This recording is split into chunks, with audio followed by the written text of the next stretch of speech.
from there. Here we go! Here we go! Here we go! We're going to have a fiery Sterling today.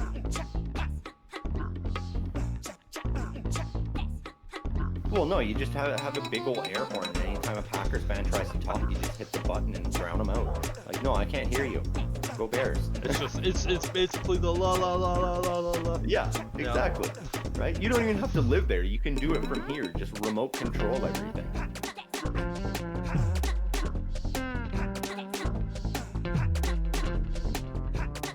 Yeah, I'm pissed off, man. Fuck the NFL at this point.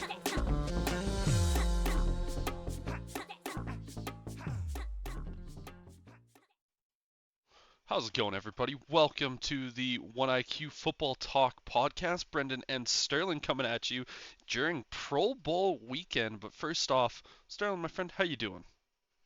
Oh, doing all right. You know, it's beginning of February. Weather's fucking gorgeous lately. I love it, man. It's been good, you know. Yeah, you know me. I'm never gonna complain about the weather where we live and it being warm. But yeah, man, lots of stuff in the NFL world. Obviously, last weekend was the divisional games, which were, I think all of us were looking at championship games. Yep. We were looking at all of them going, man, we've got a couple of good games. The Chiefs versus Ravens ultimately went by, and we kind of looked at that one, went, that one's going to be a heavyweight fight. And then we looked at the Lions versus the 49ers, and we're like, this is also going to be a phenomenal matchup nonetheless. And that's exactly what we got. We got two really, really good games, two games for two completely different reasons. Like the AFC Championship game, that was a defensive game. It was who is going to out defense the other. And man, the Chiefs, they did exactly what they needed to do. No points were scored in the second half with the exception of a field goal from Justin Tucker in the fourth. But other than that, man, what a game. Yeah, honestly, like I was watching that game and it felt like Andy Reid maybe called up Mike Tomlin and was like, okay, so what really is the secret to beating this Ravens team? Because they played the Ravens just like the Steelers always do. You know, you keep Lamar Jackson in that pocket. You don't let him run up the gut. You don't let him break contain outside the pocket. And that was what they did. There were a couple times he managed to break it, but they had such good pursuit that he spent more time running behind the line of scrimmage than he did beyond the line of scrimmage, which is the key to stopping that Ravens team. You know, only 3 games did the Ravens score 10 points or less this season. 2 of them against the Steelers and last week against the Chiefs. Yeah, that game was just a master plan by Spagnuolo, the defensive coordinator for the Chiefs. And we've been talking about the Chiefs all year long, about them having the best defense that has ever been assembled by this Chiefs team in the Patrick Mahomes era. And you know what? Like, I'll say this about the Chiefs offense. The last 2 games, their offense has been moving. They have been doing fairly well. Isaiah Pacheco, he's kind of showing that he's one of the top backs in the NFL right now just with that. And I know you and I were talking about how much we couldn't wait to see him and Roquan Smith, an unstoppable object versus an unmovable force, clash with each other, and Pacheco won. Yep. Like it was one of those things. Like, I got to see a lot of Roquan Smith over my time when he was a Chicago Bear. He does not get beat like that often, and Pacheco had his number for sure. It was a defensive game that was just so much fun to watch. And Kelsey the last 2 weeks as well has come on strong. He's finally playing like the star tight end we always have known him to be. And it was exactly like both of us said with that game.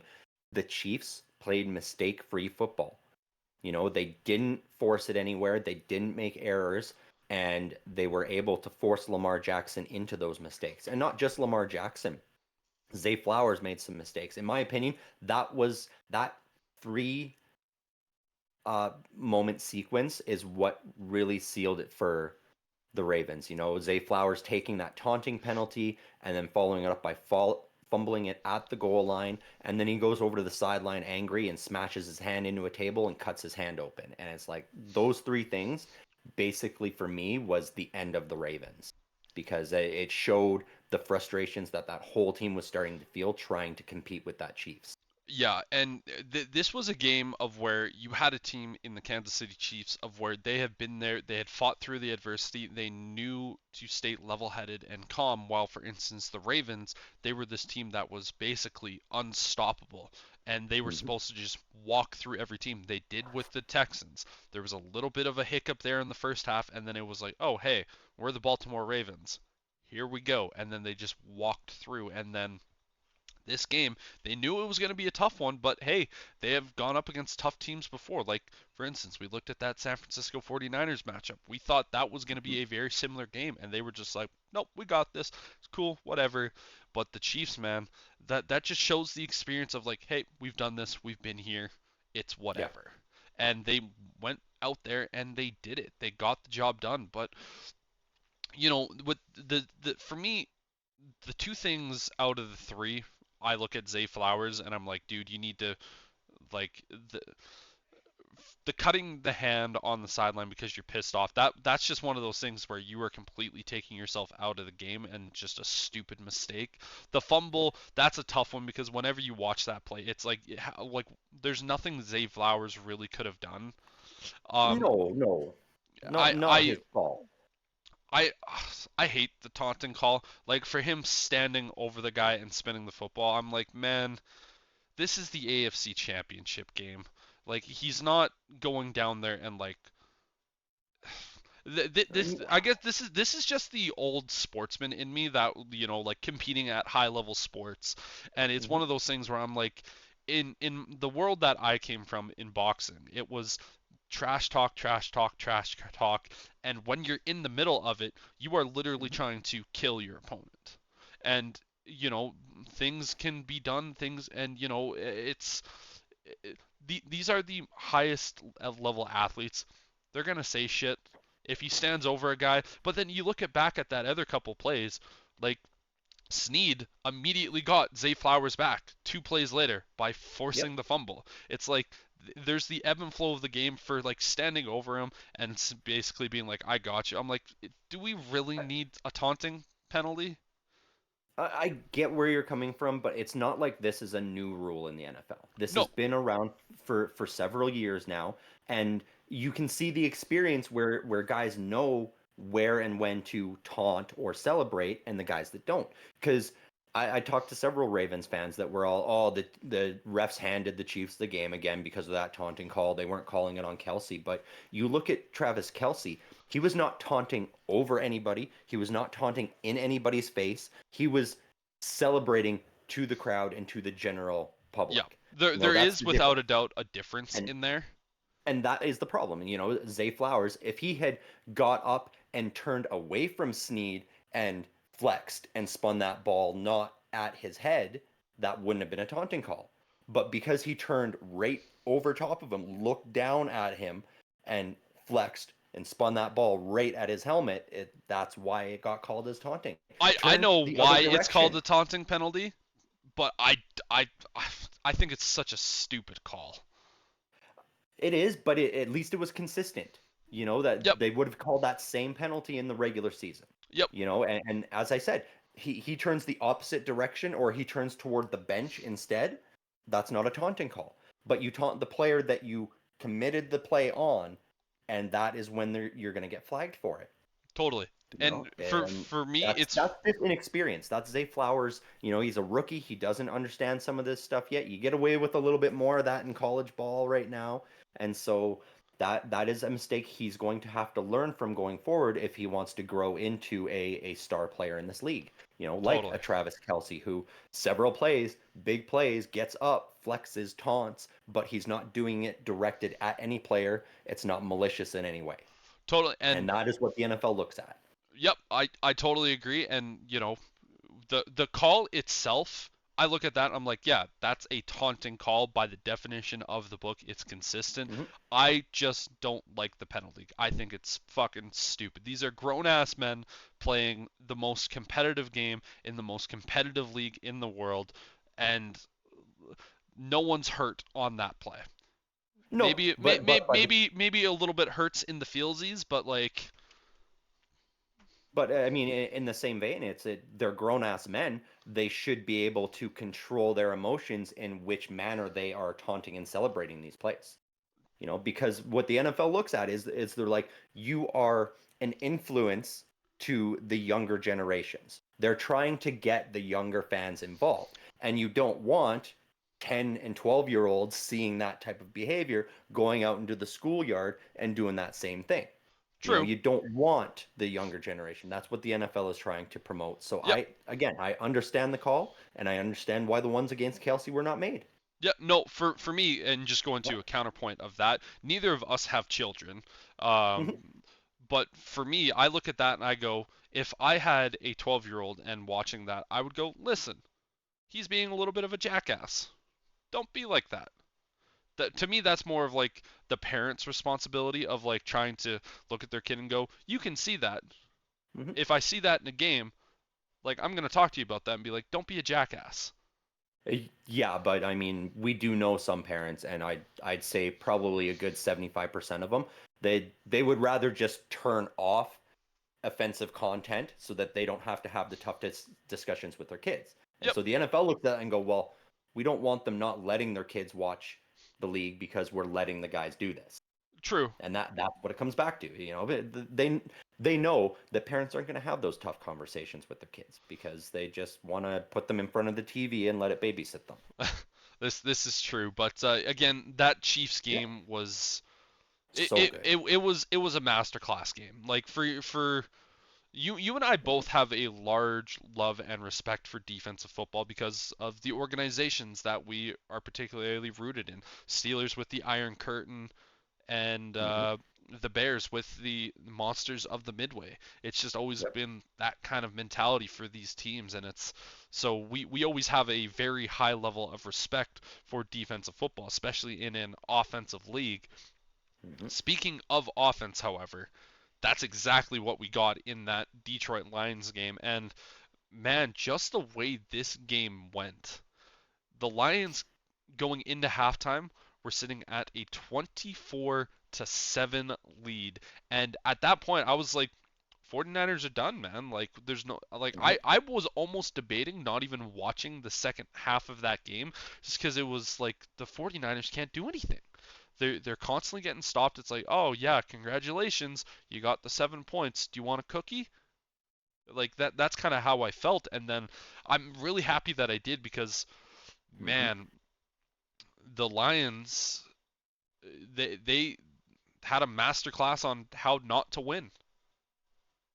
That and also, I mean, the reason I wasn't too convinced was, going into halftime, you've got a guy like Kyle Shanahan who's going to go in there and talk to those guys. You've got leaders in that locker room like Bosa, like Kittle, that are going to stand up and go, "Hey, look, guys, they got us in." As Kittle said, they had us in the first half. Not going to Yep, lie, yep. and I'm sure that was effectively it. They're like, "Okay, we're down 24-7, but if they There's can put still a up 24 half. points and a half, we E- can sure as shit put up 24 points and a half and turn this game around."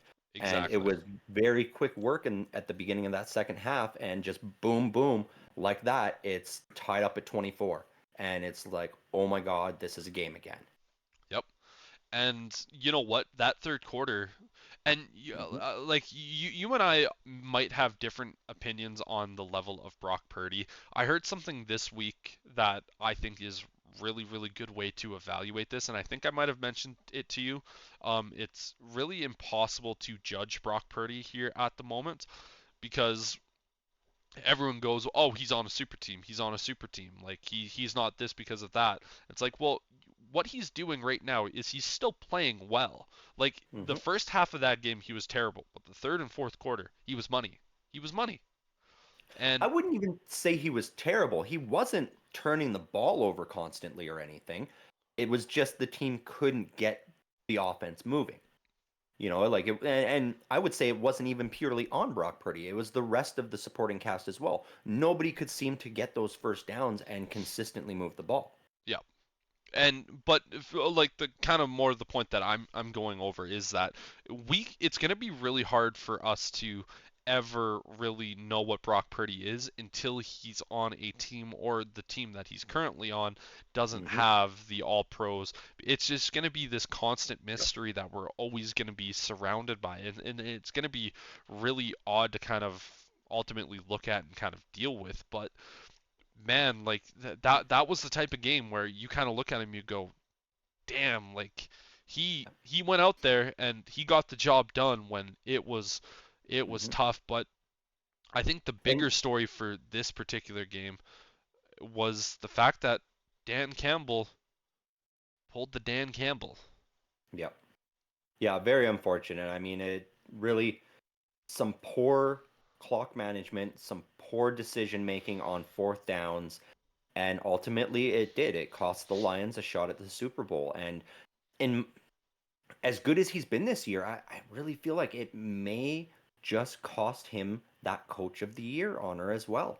Because he was sort of neck and neck with a couple of guys, and those decisions ultimately are what cost his team a shot at the Super Bowl. And I wonder if they'll take that into account and go, well, yeah, you were good. You got this team where they are, but you also then essentially handcuffed them to the radiator and said, no, no. You tied the kicker up in back and you're like, we're not kicking no field goals. We don't take 3 points here in Detroit. And as a result, you also don't take a Lombardi trophy. You just so happened to lose by 3 points in that game. Yep. And there was the one in the earlier stages of the fourth quarter where they didn't kick it that I thought was more damning because he chose to do it twice. And the Yep. second time I look at that and I go, okay, this is more momentum trying to build with this, and I can understand that one. I don't agree with it, but I can understand. But the one earlier in the fourth quarter, I'm like, dude, like, Mm-hmm. take the points, man.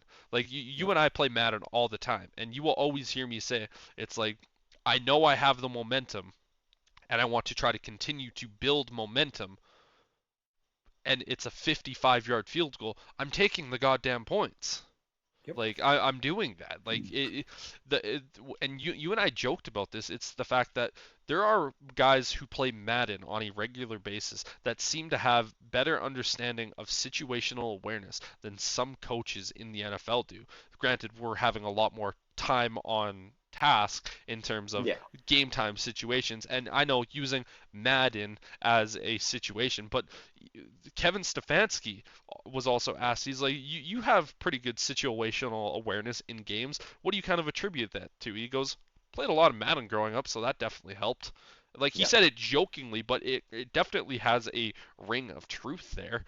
But man, this Lions team, obviously, you thought that that was going to be the last game for Ben Johnson. He's coming back.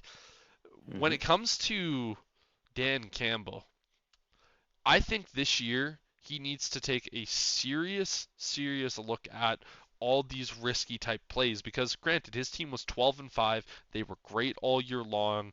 They were one of the best teams not just in the NFC but in the NFL, Mm-hmm. but he's walking a very dangerous Brandon Staley type of route where it's like, okay, like he's making a lot of these calls and his team was Mm-hmm. good for the first couple of years that he was there, and then all it takes is just one wheel to fall off and you just still to have that same mentality, and then everyone starts to go like, dude, Yeah. like take the fucking points.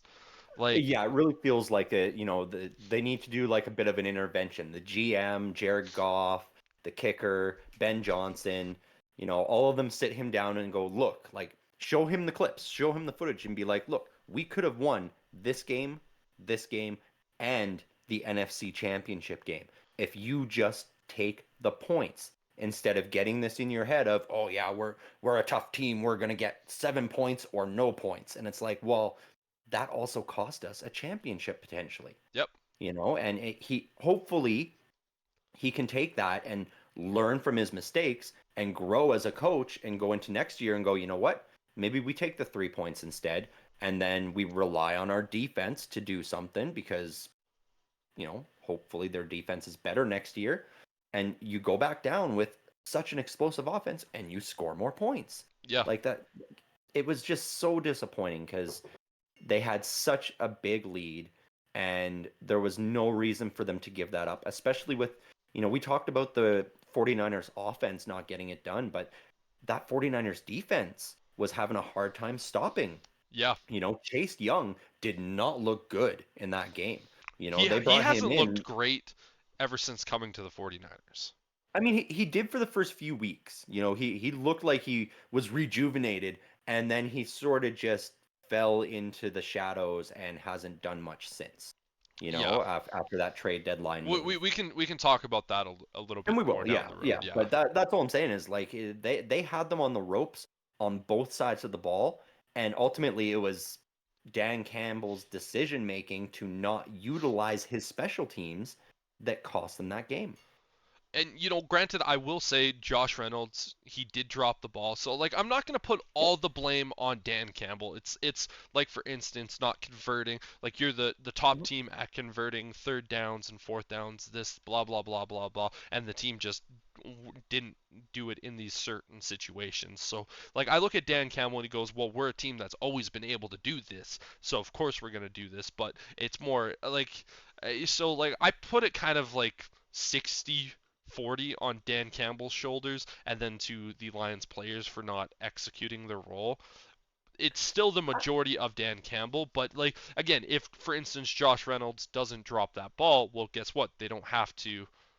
If Josh Reynolds catches that ball, they win the game. They're in the Oh, Super for Bowl. sure. But I mean, we go back to the first half, and if Brandon Ayuk and Debo Samuel aren't dropping some of those passes, then we're not even talking about this, and the Niners are probably up by 20 points. Yep. And that's why I put it more on Dan Campbell than the players. You say 60-40, I'd say it's more of an 80-20 because those two field goal decisions alone are a 6-point swing in the score, and that right there is a win for the Lions. The reason that I don't necessarily have it more on Dan Campbell is because again you look at Kendall Vildor, who allowed Hmm. that Debo Samuel or Brandon Ayuk touchdown where the ball was in his hands and it just Yep. popped out, and guess what, Brandon Ayuk catches it, boom, we have a touchdown. And Yeah. it's But one of you those things where it's like Brock Purdy needs to he gifted the Mhm. Lions an interception that Oh, just so happened to 100%. bounce his way. But that's just it. The bounces are important. Like as a head coach, you've got to account for dropped passes, unforeseen fumbles, just awkward plays happening because that is the NFL. That happens. And that is why it's so crucial when you're in a position that you can take the points, you do so. Because relying on that and then you get the drop and you go, "Oh, well, he dropped it." It's like, "Yeah, but you put him in a position where he could drop it." Rather than just taking the 3 points and having a tie game at the end or a potential win.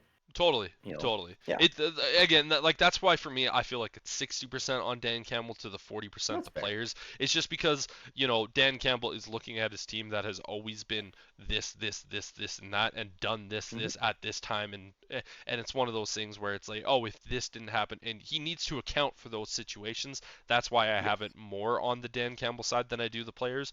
But Hmm. for me, I look at it, it's like, okay, if this play didn't happen, Lions win. This play Yeah. didn't happen, Lions win. So And it, yeah, either way, it was a good game, and it was really so good. fun watching some of the Lions fans clips after the game, where even when they were up 24-7, I saw so many Lions fans watching that game going, "I know we're up by so much, but I know this Lions team, and until the end of the fourth quarter, I don't believe we're going to win." And they were all proven right. Yep. It's so unfortunate, but and it's tough for them too. Because yes, they're still going to have a great team next year, but they're not going to have this element of surprise where they're going to be able to run over the league and possibly win 12 games. And even within their own division, the way the Packers came on at the end of last season, they're going to be better next year. It's going to be Well, tougher to the win that way the division. Bears came on at the end of the year, the way that the That was going to be my Vikings, next point. Yeah, the Bears were improving as well. And if they go out and get a Caleb Williams and completely turn their team around, you could have competition from the Bears in that division as well. It's going to be a tough division to win next year. And there's no guarantee that they're going to be able to get back to the playoffs. And after so long of missing and then blowing your shot on just a couple of bonehead calls, it's got to be heartbreaking for them.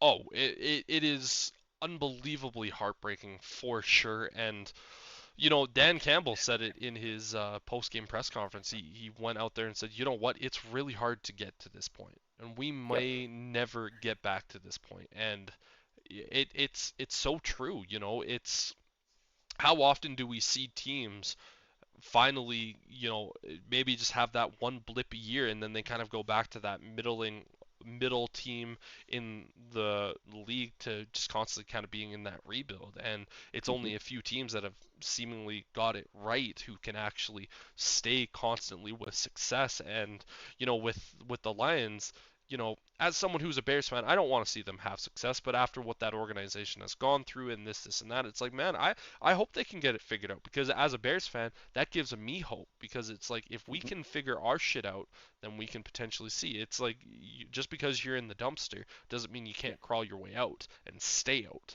But Right.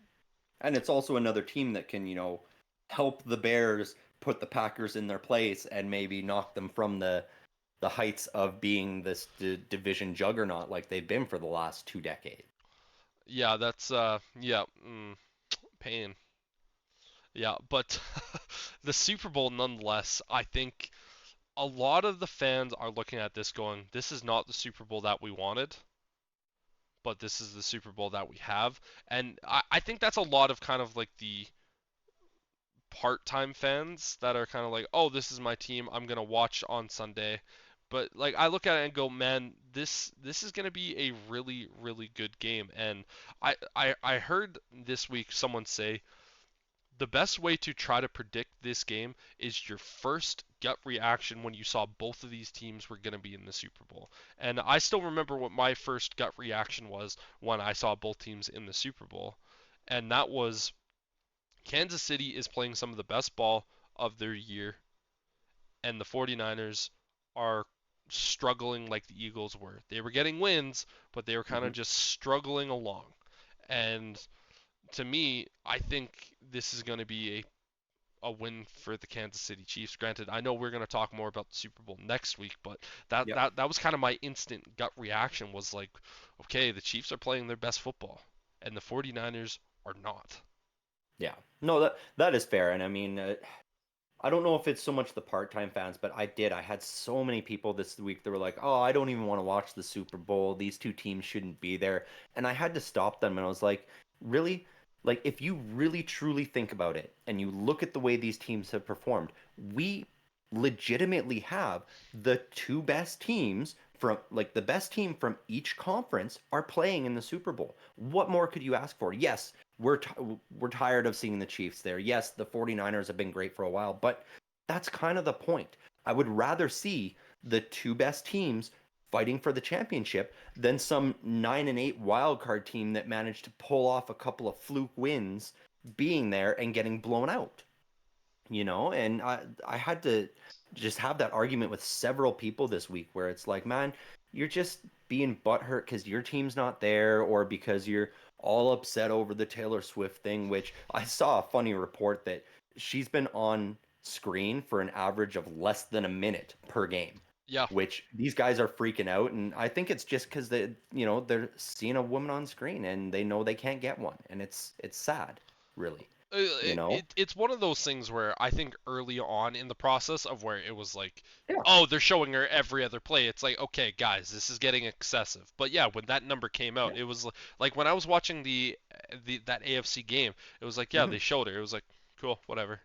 Yeah, It's it's like not a big deal. Exactly. who cares? You There, know, it's but it's showing an individual. Is she, kind of the opposite of what all the manly men are out there? Yeah, but who gives a fuck? Like she's dating exactly. Travis Kelsey. Yep. I think it's funny to look at the Swifties and go, oh, that's Travis Kelsey's girlfriend.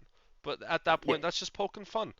I don't exactly. I It's don't it's care. become a fun thing, and honestly, I've seen so many clips of that the NFL talks about getting young fans involved, and we're seeing young women and young girls become interested in this league, which is phenomenal, especially with flag football becoming a thing in the Olympics coming up. Like this is an excellent thing for the game of football. Like It's I've so seen good. clips of like 11-year-old girls that know more about football and the proper positions and the way to line up and all this stuff than grown ass men that have been watching it for 20 years. And I'm like, man, you just need an excuse to get drunk on Sundays. That's all this is for you. These young fans are actually starting to get interested in the game, and I'm all for it at this point. Yeah, like You I know? said, at this point, I don't care. If Yeah, she's gonna be there, sure, fuck it, why exactly. not? It doesn't impact my life.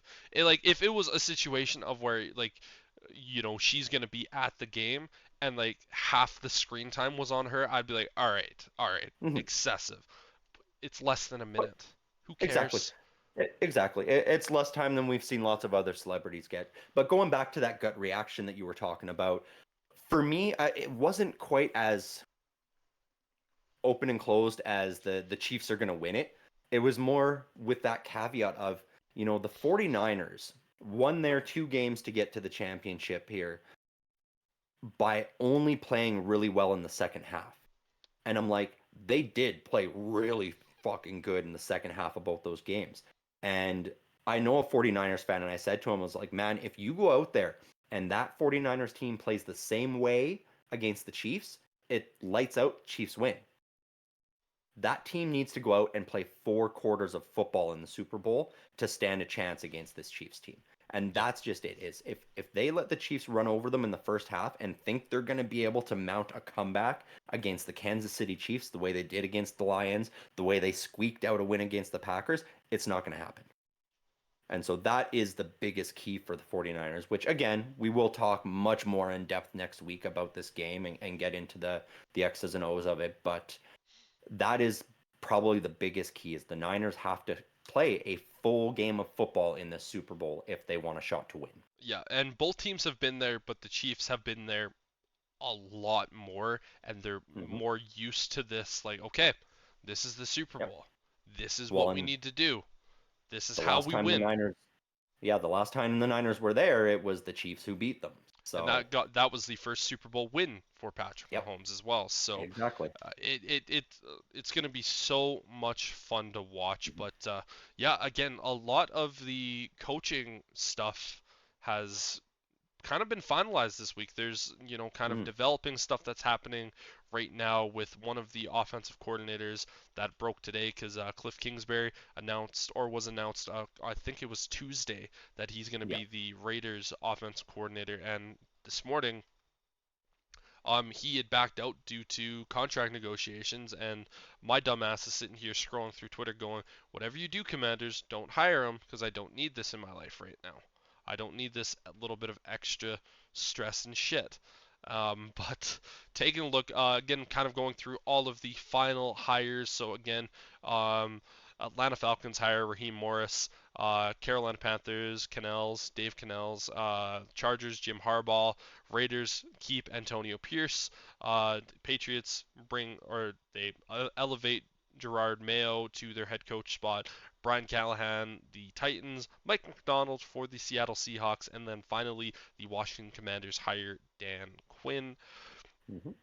My first reaction to this is that we have seen not one, not two, but three defensive coordinators get jobs, and two guys are Antonio Pierce, who was an interim. He was a linebackers coach, and so was Gerard Mayo. We've seen more defensive head coaches this hiring cycle than we did offense. And I'm looking at that as someone who is so very much an anti defensive coach hire because and I know I outlined this a few weeks ago because it just makes your situation so much harder. Both of us have defensive-minded head coaches here at the moment. You with Mike Tomlin, me with Matt Eberflus, and I sit back and I go, we have both seen it from the struggles of trying to find an offensive coordinator, and that's really the only way. If you have, like for instance, a guy like Ben Johnson, he's going to come in, he's going to bring his offense, and it's going to be his offense for years and years and years with changes throughout the years, don't get me wrong, but it's going to be his offense and the players are going to have the model of consistency. For instance, you hire a defensive head coach, it's going to be the situation of like, okay, and the Texans are going to go through it here of where Bobby Hmm. Slowick, their offensive coordinator, luckily didn't get hired this year, so they're going to have him for another offseason. that following offseason, you're going to have to find a brand new offensive coordinator who might come in and completely change your scheme. And guess what? Now you have CJ Stroud maybe playing in a scheme that isn't that great or isn't great towards him. Obviously, you want to try to make the best hire, but it makes it so much harder. And you talk about Brady and him saying you want to have that model of consistency throughout years, and that's what kind of felt like it worked. But he had Josh McDaniels for years and years and years. It was like it felt like he always had him, with the exception of maybe like a blip or two here and there. But when you're a defensive minded head coach and you're constantly bringing in a new offensive mind because either the last guy was terrible at his job or the new Hmm. guy is so good that he gets taken away, it's change and change and change. And it's like, how are you supposed to get that model of consistency without it? And I'm just looking back at it going like, does the Hmm. league not realize this? Well, it's tough because honestly, like I look at it and a lot of the coordinators that go to coach, the problem you see with the OCs that go to head coach is sometimes that doesn't translate because it's not just about calling the plays when you become the offensive coordinator. And some of these guys, they get a head coaching role and then they just behave like an offensive coordinator still, and they're not able to bring the team together. And that is a problem as well. And that's where I feel like we see a lot more of the defensive guys be able to transition to that head coach role because they're much better at bringing a unit together and getting all the guys rowing in the same direction. Whereas I see a lot more offensive coordinators, they become a head coach and they're like, yeah, we're going to hire an offensive coordinator, but I'm still calling the plays. So Mm-hmm. you're basically just standing on the sideline and doing the practice shit. That's all you do. I call the plays.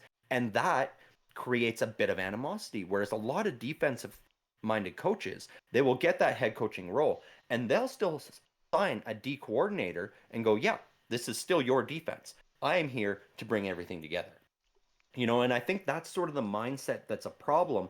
And what some teams have been seeing with the OCs that are getting promoted to head coach position is the teams hit this sort of limbo where, yeah, they're still okay, but they never seem to get over that hump and become great.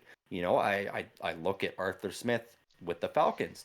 He was great as an OC, went to become a head coach, and basically just was a 7-10 guy constantly. Could not get past that 7-win mark.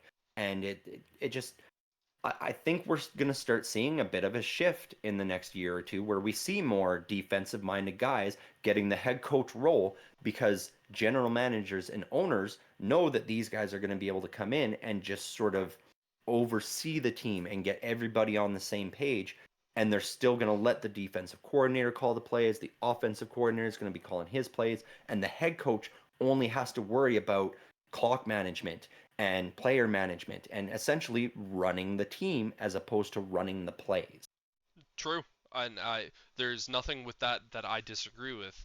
Matt Eberflus, he tried to do that when he first came in with the Bears, Mm-hmm. and had to fire his defensive coordinator, took over the defensive coordinator role, really Yep. transformed that defense. And I don't want him to stop calling plays on the defensive side of things because he's really fucking good at it.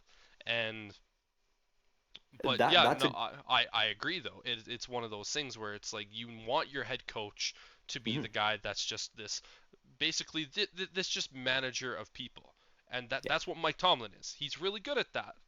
But exactly. That's what Bill Belichick was. He's really good at that as well. And about the Matt Eberflus thing, that's something you and I have discussed where we sort of feel like he is not cut out to be a head coach mhm, because he is such a great play caller. And we've said it before, like there's a lot of coordinators in this league that don't have the mentality it takes to be a head coach. I would And say most of the coaches in the NFL aren't really that good at being a head coach. They're just right? really good at being a coordinator, and they just so happen to still call Mhm. that stuff. But I find the better head coaches tend to be the guys who were former players that maybe didn't quite make it to the NFL and they were almost like player coaches when they were in college because they were really good at leading, like being a leader in the locker room, but not a leader on the field, if that makes sense. And no, those I know what you're seem to saying. yeah, those are the guys that really excel at that head coaching role. And that is it's like these coordinators, they start seeing the money that the head coaches make, and I don't blame them for it. It's like, yeah, I'm going to go and take a head coaching role. But then they get in there and it's just it's very much sink or swim, and so many of them just sink to the bottom of the pool, and they end up having to go back to the coordinator position, which then all of a sudden you get guys who are just phenomenal. Look at Steve Spagnuolo. He has been excellent as a D coordinator in Kansas City, but his stretches as a head coach places were never very impressive. I totally, and I think there are certain guys like look at Vic Fangio. This is a guy Yeah. that when he was with the Bears, he was Hmm. the hottest ticket out there. He was the hottest coaching mind because it's like this guy has the best defense of the modern day NFL. Everyone could possibly want him. Becomes a head coach, terrible, terrible head Yep. coach. And you see a lot of that from a lot of different situations, but Hmm. like I look at it and go, the hardest thing in football is to find your starting quarterback. The second hardest thing is to find your head coach. Yeah. And Yeah, and I mean, finding an OC that's going to work with that quarterback is key too. Because we talk so much about the coordinators not being able to be coaches. In some cases, some of the greatest coaches, I don't think would be cut out to be a coordinator. I would not want Mike Tomlin as my defensive coordinator. We've seen Bill Belichick be a defensive coordinator before as well, and he's not great at it. Like he there's it's just a different style of person to be that player manager and that game manager in that head coach role. And I think the league just got so overhyped on, this it's becoming offense, offense, offense. So let's all hire offensive coordinators as our head coaches. And then the teams start to fall apart because of it. well, And that that's that where, I think that philosophy, and I'm sorry for cutting you no, off on that's that fine. one, but like that completely changed because of Sean McVay. Because like Yeah. Sean McVay is a unicorn. He got hired as the head coach of the Rams at 30 years old, and he has Hmm. put so many people into the NFL. It's insane. Like you Hmm. basically look at it and go, I want someone who has been part of and just touched Sean McVay. Yeah. Because if you have that, you just want to try to get a hint of boy genius. Well, I mean, a good example of that is look at the Atlanta Falcons. All three of their hires, head coach, offensive coordinator, defensive coordinator, all three of those came from the Rams. Hmm. They all were positional or coordinator coaches on the Rams this year, and they are now all in coordinator or head coach positions with the Falcons next year. So Yep. you make a good point, and there are a few of those types of coaches in the league right now. Kyle Shanahan's another one. Where it is. There's these coaching trees where they all just learn from each other and bounce off each other, and those are the guys that are good head coaches because they're open-minded enough that they're able to learn from their mistakes, they're able to learn going forward, learn new schemes, learn new tactics, and continue to grow, and they help those under them grow as well. And that is where some of these OCs, DCs that are coming up, they don't necessarily have that. They've got that tunnel vision, they've got that mentality of it's my way or the highway. And sure, it might look good for a season or two seasons, and then the wheels start to come off. And you start to see it where it's like, okay, like you were great as a coordinator, you're great at calling the plays. Why is this team not coming together as a unit and being able to win a championship? And I think we're just like you said, there was that knee jerk when Sean McVay came in, and all the teams were like, "Oh, we want the next Sean McVay." Kind of like all these teams are like, "We want the next Patrick Mahomes." It's the same. It was the same thing, and I think ownership groups and management they're starting to see it and go, "Okay, maybe we need to shift a little bit and start trying to find these leaders of men as opposed to these play callers." Would you not say Sean McVay is a leader of men though? Because I know He when he is. first got the job, he was definitely just this play caller boy Yep. wonder, but he is I think without a doubt transformed into a leader of men. That's why he makes him such a unicorn.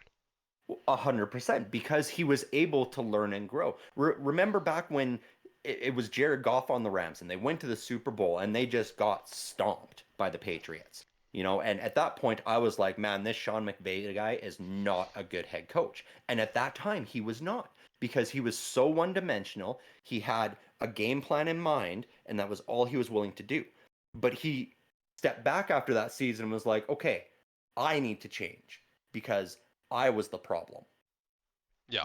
And that is the key, and that's what we talked about earlier with Dan Campbell. That is what he has to do this year. He needs to go back and go, okay, I was the problem right there. I made the mistakes. I need to change my mindset, my mentality, so that we can go farther next time.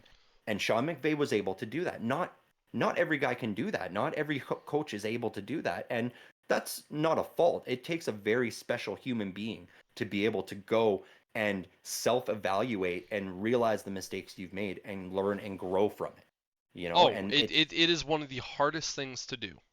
and that is why it's so hard to find an amazing head coach like a Harbaugh, like a Tomlin, like a Belichick, like a McVay, like a Shanahan, like a Sean Payton. That's why it's so hard to find those guys because they are few and far between. And yeah, teams have to take the risks on some of these and hope that these guys elevate to that head coach role, are able to bring in other supporting characters, and are able to take that step back. That is the problem I've seen with so many head coaches lately, though. They don't take that step back from the coordinator position. They want to be the head coach and the coordinator of whether it be the offense or the defense. And that is where they spread themselves too thin and it starts to just unravel for them. They need to learn how to just lead the team as opposed to lead the defense or lead the offense. Totally. And Yeah. this is where you get into situations where, for instance, very heavily for the Bears, where it's like Matt Eberflus is the head coach of the defense and Shane Waldron is the head coach of the offense. That is what Mm-hmm. we're dealing with in Chicago, where it's two completely different teams. But And sometimes I'm not necessarily opposed to that because the last time that the Bears truly had a situation like that, they won the Super Bowl. yep, I'm and, not and saying that that it's going that's to what we're gonna happen have to again. see is Eberflus going to be able to give enough power to Waldron to let Waldron essentially be the time management guy. Because that was the issue we sort of saw with Eberflus when he's running the defense. Sometimes he was making small little time management mistakes on the offense because the offense is running and he's over there talking with the defense trying to figure out what they're going to do next. And oh wait, we let the clock run down too far. Yep. So that is a real problem. Is Eberflus going to be able to check his ego and let Waldron do a little bit more in order for that head coach of the offense, head coach of the defense to work? And I that is think why a for lot of teams. Eberflus also this year, not having the defensive coordinator there also kind of made that a little bit more tricky. But now that he actually Yep. does have the defensive coordinator, it's going to be Mhm. okay. You go talk to the guys. I'm still going to call the plays, but you go talk to the guys. You relay that information back to me so that I can still understand what's happening with the offense. Yeah, But yeah. again, I, I I think agree with you that we're going to need to see that shift. definitely, and that is why a lot of teams, don't like to take that route because of the fact that you sometimes get those heads butting when you've only got the two guys, and so that's why you often do need that head coach to sort of separate, calm people, and bring everything together. And so Eberflus, if he really wants to be a great coach in this league and remain the coach of the Bears, I think the biggest thing for him is to take this new defensive coordinator and go, look, this is the game plan I'm calling. This is what we're running. And then teach him so that over time, whether it be partway through this season or going into next season, Eberflus can then step back, allow the defensive coordinator to take over play calling responsibilities, and truly be just the head coach of the team. Manage the players, manage the coaches, manage the time. That is the key for Eberflus. If he goes into this going, yeah, you're my defense coordinator, but you're just here to talk to the guys and relay my messages, and I'm not going to teach you how to run the defense the way I want, then you're going to run into the same problem where it's going to start to fall apart after a season or two, and you're going to be looking for a new DC again, or Eberflus just isn't going to get it done as a head coach, and he's going to end up moving on. Yeah, the big problem for the Bears this year is that if Matt Eberflus and the Chicago Bears struggle throughout the year, Hmm. then all of them are gone. So none of Yeah, this matters. yeah, And that's kind of the way that I wanted it to be this offseason anyways. Get yeah, rid of all those guys so that we knew that we had a guy coming in draft Caleb Williams, and boom, boom, boom, Hmm. boom, boom, move forward. And I like our defensive coordinator, Eric Washington, Bill's defensive line coach, a guy that I think is going to do a very good job as the DC, not necessarily Hmm. someone who has called plays. So he's going to learn from Eberflus, I think, for this year and go, okay, this is what I do calling the plays, and it's going to allow him to grow into that. And so it's going to be a year. And while Shane Waldron is going to be on the other side, he has 3 years of play calling experience. He's been an Yeah. offensive coordinator for 3 years. We're just lucky to get this guy. And it's like, okay, you go do your thing over there. I trust you.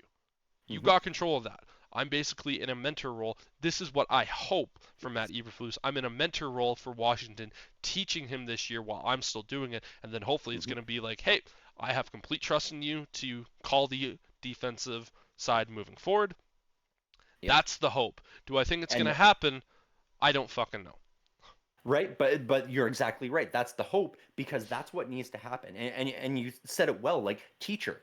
That as a head coach, You are a when you're teacher. bringing somebody in that doesn't know your system, that is you have to be a teacher. You're the teacher of the team. You're the mentor of the team. As Mike Tomlin says, you're the daddy. You need to keep everything together. That is your role. It's not to run the defense or run the offense, whether you're offensive or defensive minded. Your goal is to teach the people underneath you how you want things operated so that you can step back and survey the entire thing and ensure that everything is operating smoothly. That is your job as a head coach. Yes. Yeah. But we've talked a little bit about my coordinators. The Pittsburgh Steelers, Hmm. obviously we knew that they needed to hire a new offensive coordinator. They fired Matt Canada midway through the year, and a guy that you and I both criticized a stupid amount this year and were calling Yep. for his job in Arthur Smith is now your offensive coordinator. Now, before we started the show, you told me that yesterday you started preparing notes and you just Hmm. kept going and going and going. Floor is yours, buddy. Go. Yeah, I mean, this concerned me at first. We talked on the day that this news broke, and yeah, we were both highly critical of Arthur Smith all season because he just, as we discussed, he was one of these offensive coordinator style guys, a play caller style guy who got a head coach role and never really relinquished that play calling opportunity. And I feel like that might have been what hurt him. Smith, he's got a lot of experience as a positional coach. He's got a little bit of experience as an offensive coordinator and play caller. His tenure as a head coach was not desirable, however. But I mean, I looked back over him and he had a long tenure with the Tennessee Titans. He Yep. was the tight ends coach and the offensive line coach, various throughout his tenure from He was with the 2013 to Titans 2018. from 2011 to 2020. Yes, yeah, like 2011, 2012, he was just sort of an advisor. Yeah, From he was a 2013 to quality control 2018, coach. yeah, 2013 to 2018, he was the O-line coach and then the tight ends coach. So those are key positions in a Pittsburgh Steelers offense. So that is promising to see.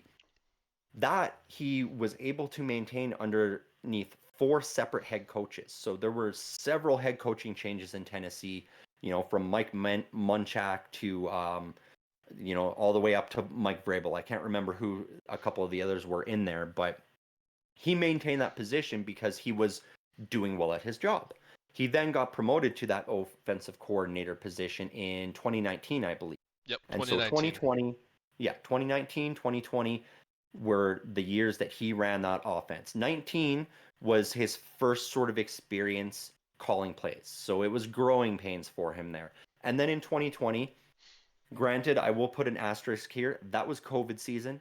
And so some of these stats, we don't know, like they were playing against backups in some cases. There were a lot of guys missing, but he did manage to call this Titans team into a phenomenal season. Hmm. He had Derrick Henry, Ryan Tannehill, and Jonnu Smith, running back, quarterback, tight end, all have career seasons. In that 2020 year, Derrick Henry ran for 2,027 yards, 17 touchdowns, and he was able to get 5.4 yards per carry. He was the offensive player of the year that year. Like That was one of the years where we looked at Derrick Henry and went, okay. he is a monster. Exactly.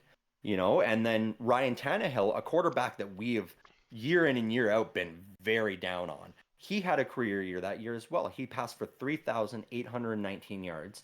He had 33 touchdowns to 7 interceptions and a passer rating of 106.5, which I don't think he's ever come close to that again, or before. And so I credit a lot of that to Arthur Smith and the scheming that he was doing. And then Jonnu Smith at a tight end that, nobody really paid a lot of attention to when you've got guys like Travis Kelce in the league, George Kittle coming up.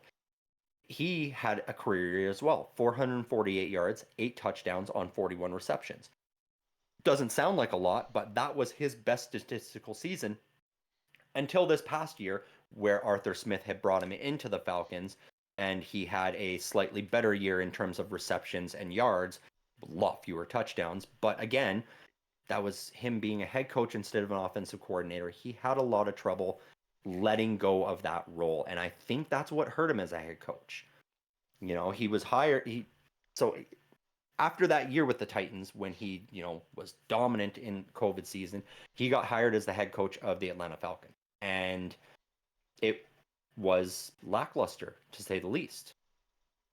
He had back to back to back 7-10 seasons. He could not get over that hump. He could not seem to win enough games to make the playoffs or even get out of third place in that division.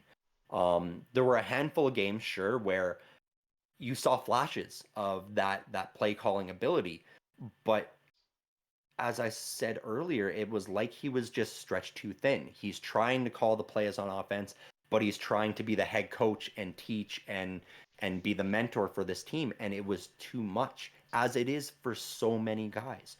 You're trying to do 2 jobs in one, which is not a feasible way to run a team. And so I'm trying to go into this with an open mind and think, okay, if we can get offensive coordinator Arthur Smith for this team and Mike Tomlin, overhead going, look, all you're doing is running this offense. We've got stars here for you. That this is a great position for him to land. As I said, tight ends coach, O-line coach. Our O-line was sort of middle of the field throughout the season. There are some problems that need to be addressed. Our tight end room, though, is pretty good. You've got Pat Freiermuth, who is a stud catching the ball when he can stay healthy. We just drafted Darnell Washington last year, Monster. who, in my opinion, could become one of the best blocking tight ends this league has seen in years. And he showed flashes this season when Freiermuth was down that he's got hands. He can make those plays. He can convert those third downs. And so those 2 guys alone create a great tandem. And then you've got a guy like Connor Hayward, who is a little lesser known, third string at tight end, but he has that blocking ability as well. And you can move him into that fullback slot as well for some of these power offense runs and things like that as a blocker, and even a receiver out of the backfield. So there's a lot of hope and possibility there for Arthur Smith to work with, where he doesn't have to do this, we're using guys as decoys sort of play calling. It's like, no, man, you use the stars you have, run the offense you have, and let it work for you, because even at running back, he has got a guy in Najee Harris who 3 years in the league now, he has got back-to-back 1,000-yard seasons. He is arguably one of the toughest running backs when it comes to breaking that first tackle. He broke more tackles than almost anybody in the league this past season, alongside his running mate, Jaylen Warren. And so these 2 guys as a 1-2 punch as well. With Arthur Smith, if he goes back to that same mentality he used with Derrick Henry, you could potentially turn a Najee Harris into the next Derrick Henry. With the way he runs downhill and the way he runs through tackles, I have no reason to believe that he can't possibly get him over 1,500 yards or approaching that 2,000-yard mark. It might not happen in season 1, but if they are successful enough this season, then I see no reason why the Rooney family is going to blow it up. They may go, okay, we made the playoffs. We finally won a game in the playoffs. We didn't go any further than the wild card round, but this is promising. We were putting points on the board. We were getting yards each game. These are good things to build on. So I'm hoping that is what we get. My biggest concern is the offensive line right now. Dan Moore Jr. at left tackle was the worst left tackle in the entire league this year for passer rating. Like, he let guys past him. Broderick Jones came in relief for 1 or 2 games while he was hurt, and then they shifted him over to right tackle to replace Okorafor due to some disciplinary reasons. And that is when that running game for the Steelers took off with Broderick Jones at right tackle. That being said, I believe the biggest thing for the Steelers this season is they need to move on from Dan Moore at left tackle and move Broderick Jones back to his natural position at left tackle and allow him to be the stud we drafted him to be, protecting the quarterback. And that also will allow for some backside runs, which, when you've got Najee Harris, when you've got Jaylen Warren, we saw them cut it back many times this year and do phenomenal things. If you've got Broderick Jones out in front blocking you, some of those 10 and 12-yard runs could be broken to 30 or 40-yard runs. This could be a huge thing. Of course, that will leave a huge hole at right tackle, and that is honestly one of the things that the Steelers need to address, either through free agency or the draft. That is the biggest hole on that O-line that needs to be filled. Aside from that, I was not very impressed with Mason Cole at center this year, and I think it might be time to explore some other options there. Maybe, if nothing's there, maybe Arthur Smith, being a former O-line coach, will be able to come in there and correct some of these small errors, because they weren't huge gaping holes that Mason Cole was creating. They were minor errors that could be coached out by the right guy. And so if there isn't a better option out there, then I can understand them moving forward with Mason Cole if Arthur Smith is able to sort of get him locked in and get him to that talent level that the Steelers felt he should be when they drafted him.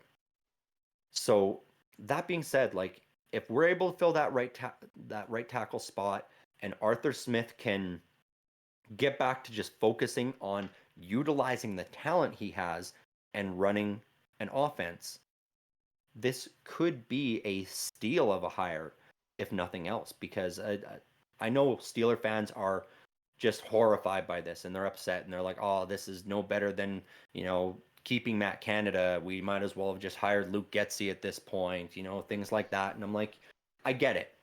I was highly negative on Arthur Smith, and I'm going into next season, and he's got a very short leash.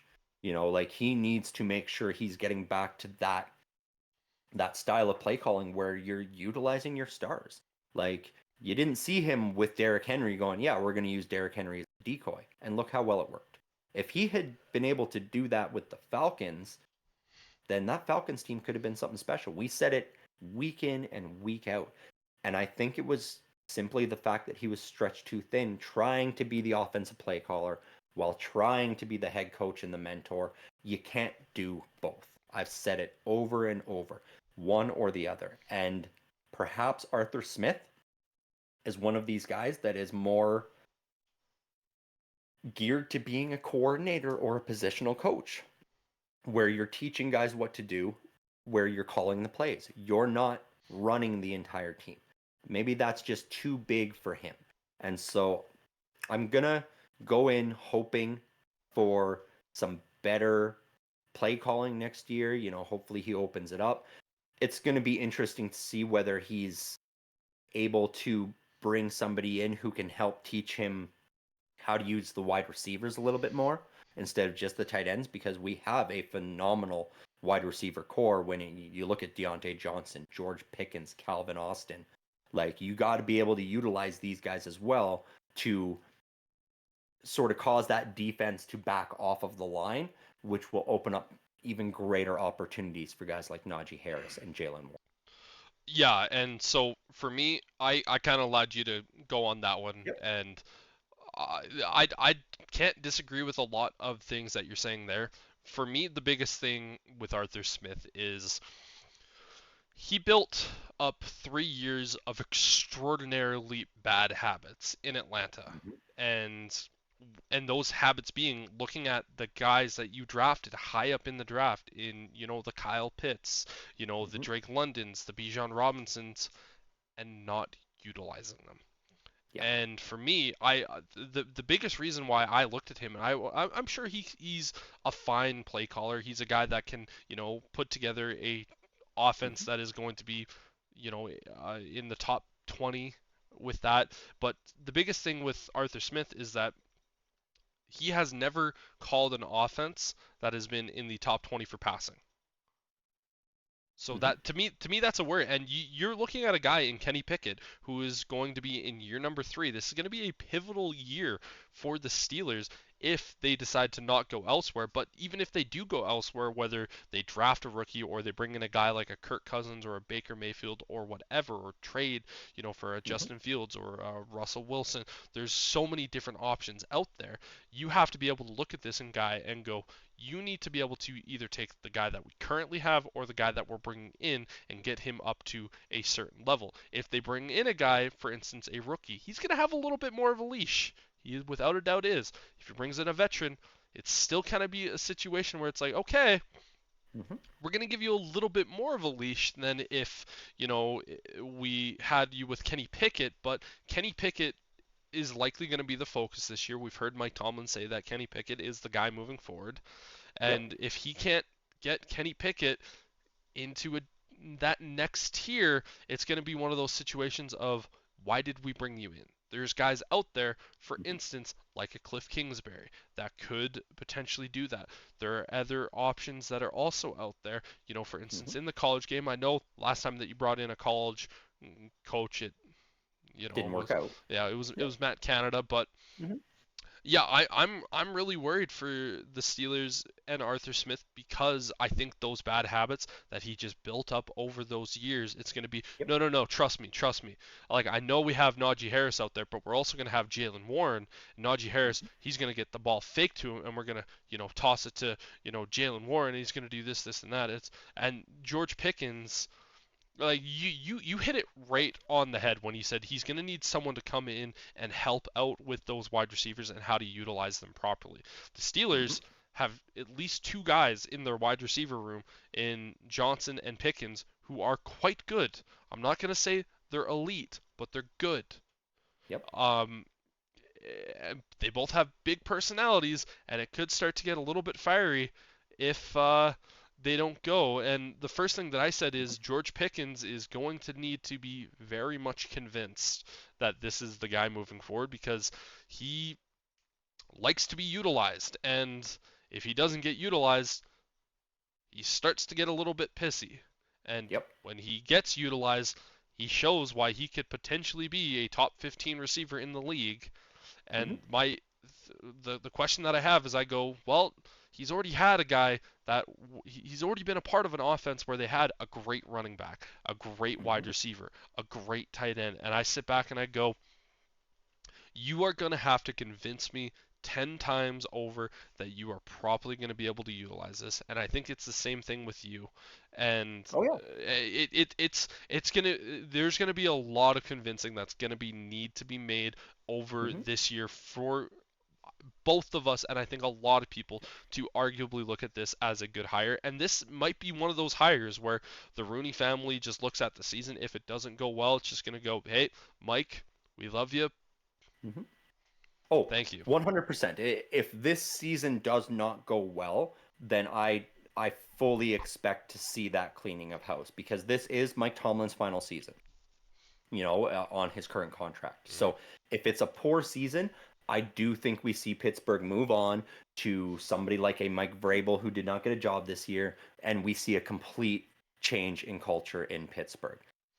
But I'm trying to look at some of the positives, because yes, he didn't call for a top 20 passing offense, but this Pittsburgh Steelers team, outside of one or two seasons here and there, they never really have one of the top passing offenses. They are all about the ground and pound. true. you know. And when you've got a guy like Najee Harris, you've got a play caller like Arthur Smith who likes to do that sort of thing.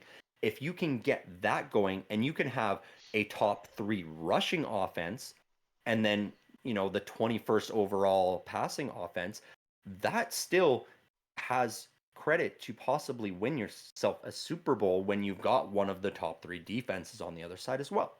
True. And with a great rushing offense, that could open up the opportunities for the big plays for George Pickens. Because that's the thing with Pickens is he doesn't necessarily want 15 catches a game. He just needs the opportunity to go out there and make Exactly. plays. He's happy to get 3 or 4 if he's able to turn those all into 20-plus yard plays. Yeah. Because that's the excitement and the adrenaline for him. Deontay Johnson is more the guy who's going to be, getting those short little route passes thrown to him. And I think it's going to be key to just bring in somebody that can work alongside Arthur Smith and help him with that passing game a little bit, because Kenny Pickett, I don't expect him to be top 10 in the league for passing yards. I don't expect him to throw for 4,000 yards, but if he can get 3,200 yards and throw for 25 touchdowns and fewer than 10 interceptions, You're happy. that is an excellent season for him. That is an excellent season passing the ball for the Pittsburgh Steelers, especially if Najee Harris behind that has 1,600 yards and Jalen Warren has 900 yards. You know what I mean? Like that is where you look at it and go, okay, you don't have to have the number 1 unit in every category in football to be the best team in football.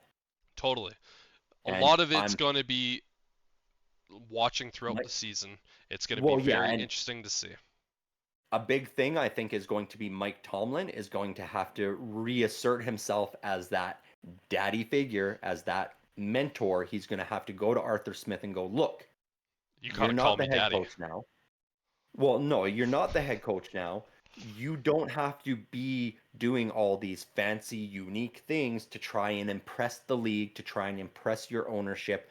What you need to do is be getting us over 300 yards a game in offense. You need to be making sure our offense is scoring more than 20 points per game, because if you do that, Terrell Austin and myself are going to ensure that this defense keeps us in every single game, and you have the opportunity to shine with something fancy that you win a game with.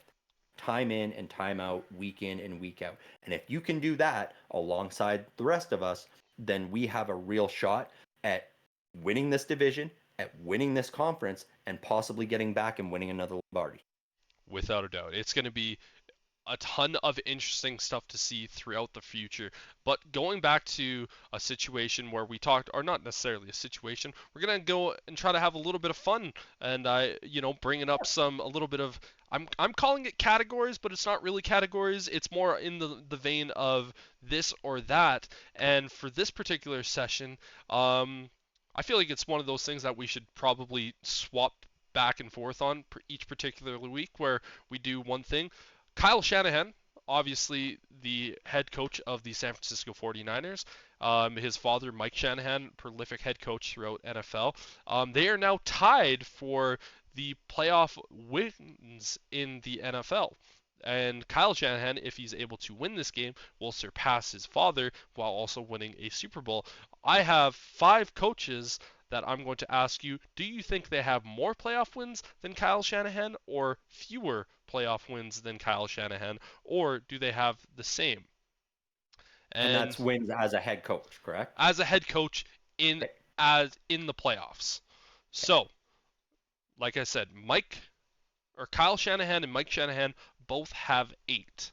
So you're going to be looking at going, does this coach have more, or does this coach have less, or are they even on the actual one? So the first one that I'm going to look at, and we do have a little bit of a bet going again in our Madden universe. We do play with each other. I have the first overall pick. You have the 4th overall pick. We're both looking at quarterbacks, and you're kind of curious to see which quarterback that I'm going to go after. If you get more, you ultimately find out who I'm going to be drafting. Not something that the channel will ever see, but it's just something a little bit fun for us in this particular world. But again, Kyle Shanahan, 8 wins, tied with Mike. So the first coach that I'm going to ask you, Does Kyle Shanahan have more, equal to, or less wins than Sean Payton? Then Sean Payton, he has more. Kyle Shanahan has more wins than Sean Payton? You are In the playoffs, yes. you are incorrect. Sean Payton has Oh, a okay. total of 9 wins in the postseason. So, coming up next, does Mike Tomlin have more, less, or equal to the amount of playoff wins than Kyle Shanahan? I am going to say less. He He has is less than Kyle Shanahan. he is equal to Kyle Equal. Shanahan on this one with Okay, I 8. was thinking 7. Yeah, Mike Tomlin's one of those ones where you're kind of thinking about it going, you feel like he's had a lot more playoff wins, but it's been kind of really more just those 2 runs that have kind of Yep. gotten them there. Um, does John Harbaugh have more wins than Kyle Shanahan? John Harbaugh, more wins than. Yes. Yes, he does. John Harbaugh is with 11 wins here at the moment. So far, 1 for 3. Got to try to at least nail these last 2. What about Kyle Shanahan's buddy and teammate on the Washington, at that time, Redskins, Sean McVay? Does he have more, equal to, or less? He has more wins than Sean McVay. He does indeed have more wins than Sean McVay, both hired in the same year as a head coach. Sean McVay with 7 currently. So, 2 for 4, big one coming next. Does Kyle Shanahan have more playoff wins than John Madden? Than John Madden. This is just gonna have to be a guess because I have absolutely no clue how many wins John Madden has. I'm gonna say he has less than John Madden. He does indeed have less than John Madden. John Madden has 9 wins. So 3 for 5, not too bad. You ultimately win it. So a little bit later, when I'm sure we're going to play, I guess I'll get to tell you who I'm going to be drafting, which All right. ultimately helps you out a little bit in Yeah. that sense. But yeah, a little bit of a fun thing that I think we're going to try to do a little bit more often. A little bit of categories there. But Yeah, for trying to the find some things to do when we're into the off season and stuff. without a doubt. But now we are going to do our or my mock draft coming into this particular point. Um, moving this one over, I did a full 32 team first round mock draft, and there is a trade in it, so I will specify that. I don't typically like to do too many trades, but when I feel like there is a situation where I feel like it could be a really good spot for a trade, I will do it. And if I'm starting to feel like this could be a spot. Granted, I know there's probably going to be 3 or 4 trades within the first round. There always is. It's just sometimes it's really hard to predict one team going up to just get random It, player X, and yeah. it's almost always impossible to predict. Nobody in their mind thought that the Texans were going to be able to trade up to get pick 2 and 3. No, Like no. there's every year there's just a bizarre trade where you're like, really? I mean, even me, I did not foresee the Patriots and the Steelers swapping picks last year in the first round because No. those 2 teams hate each other.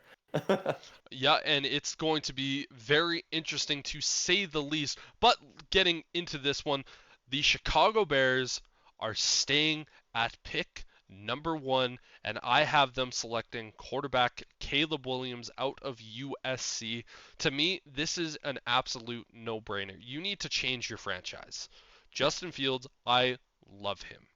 I do not want to see him go, but you were gifted the first overall pick. You need to make this move. This is a guy that can absolutely change your franchise. And he might be a bust. He might be. But he could also be one of the best quarterbacks in the NFL. Yeah, And honestly, it makes the most sense. You know, you reset that timer on your rookie contract with your quarterback, which allows you to spend that money elsewhere and build a team around a guy like a Caleb Williams. It really does make the most logical sense for the Bears to take Caleb Williams with the number 1 pick this year. Now, with the second overall pick, I have the Washington Commanders selecting quarterback Drake May out of North Carolina. I think the Commanders they have a lot of options that they can do. There's some rumors that I don't really want to talk about because I might Mhm. take some sharp things and do some bad things because I'm be sad. But we're not going to talk about that. But I think new ownership, new head coach. I think getting Drake May, this is a guy that is unbelievably talented. And it's one of those guys that it's going to be hard to pass up on if you want to try to reset the team. Drake May has kind of played for a bad team this year in North Carolina, and he showed how talented he is. And just trying to get that guy moving forward into the future. I know they have O-line problem, but they also have the most amount of cap space in the NFL right now. They have a lot of options to make this a little bit easier moving forward. But I think the Commanders taking Drake May is a pretty decent move.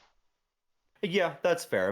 My opinion on it would be I think the Commanders need to look at what your Bears did last year, and they need to seriously consider some offers because I think they could get a decent package for that number I two think so pick in too. that Drake May and build up some draft capital because, as you said, their O line is less than desirable.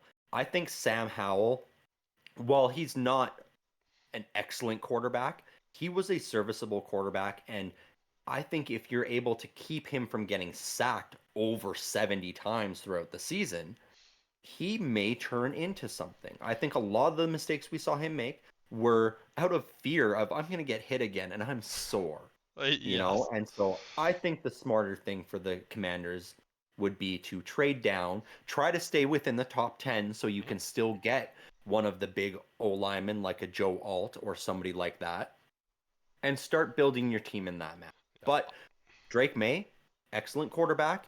It could be a different route to go to kickstart the rebuild of a Commanders team. Yeah, and I should specify that whenever I do mock drafts, I don't do what I would do as the general manager. I do what I think the teams are going to do. If I was the Commanders, I would trade down. I would look at a team like the Atlanta Falcons and say, hey, this is your opportunity to go get the quarterback that you need on this team and just try to go from there. But I do think that this Commanders team, they are going to look at it, and I think they're going to make a strong push to try to swap with Chicago to get that first overall pick for Caleb Williams. And I think that's why Cliff Kingsbury is such an attractive candidate for them right now. And they're really going to try to push that. But for me, I think the Commanders, if they can't get it done, they're still going to go quarterback here and just try to say, this is the new face of our franchise moving forward and try to give Commanders fans a little bit of hope moving forward. But now moving to the third overall pick in the draft, I have the New England Patriots selecting quarterback Jaden Daniels out of LSU. And Jaden Daniels, he's my third quarterback in this year's draft class. Former Heisman, or he is the Heisman Trophy winner in this last year. He very much is in the mold of a Lamar Jackson. He's a guy who can beat you with his legs, but he can also beat Mm-hmm. you through the air. I think him as a player coming out of college is a little bit more of a polished passer than Lamar Jackson, but still has the explosiveness with his legs.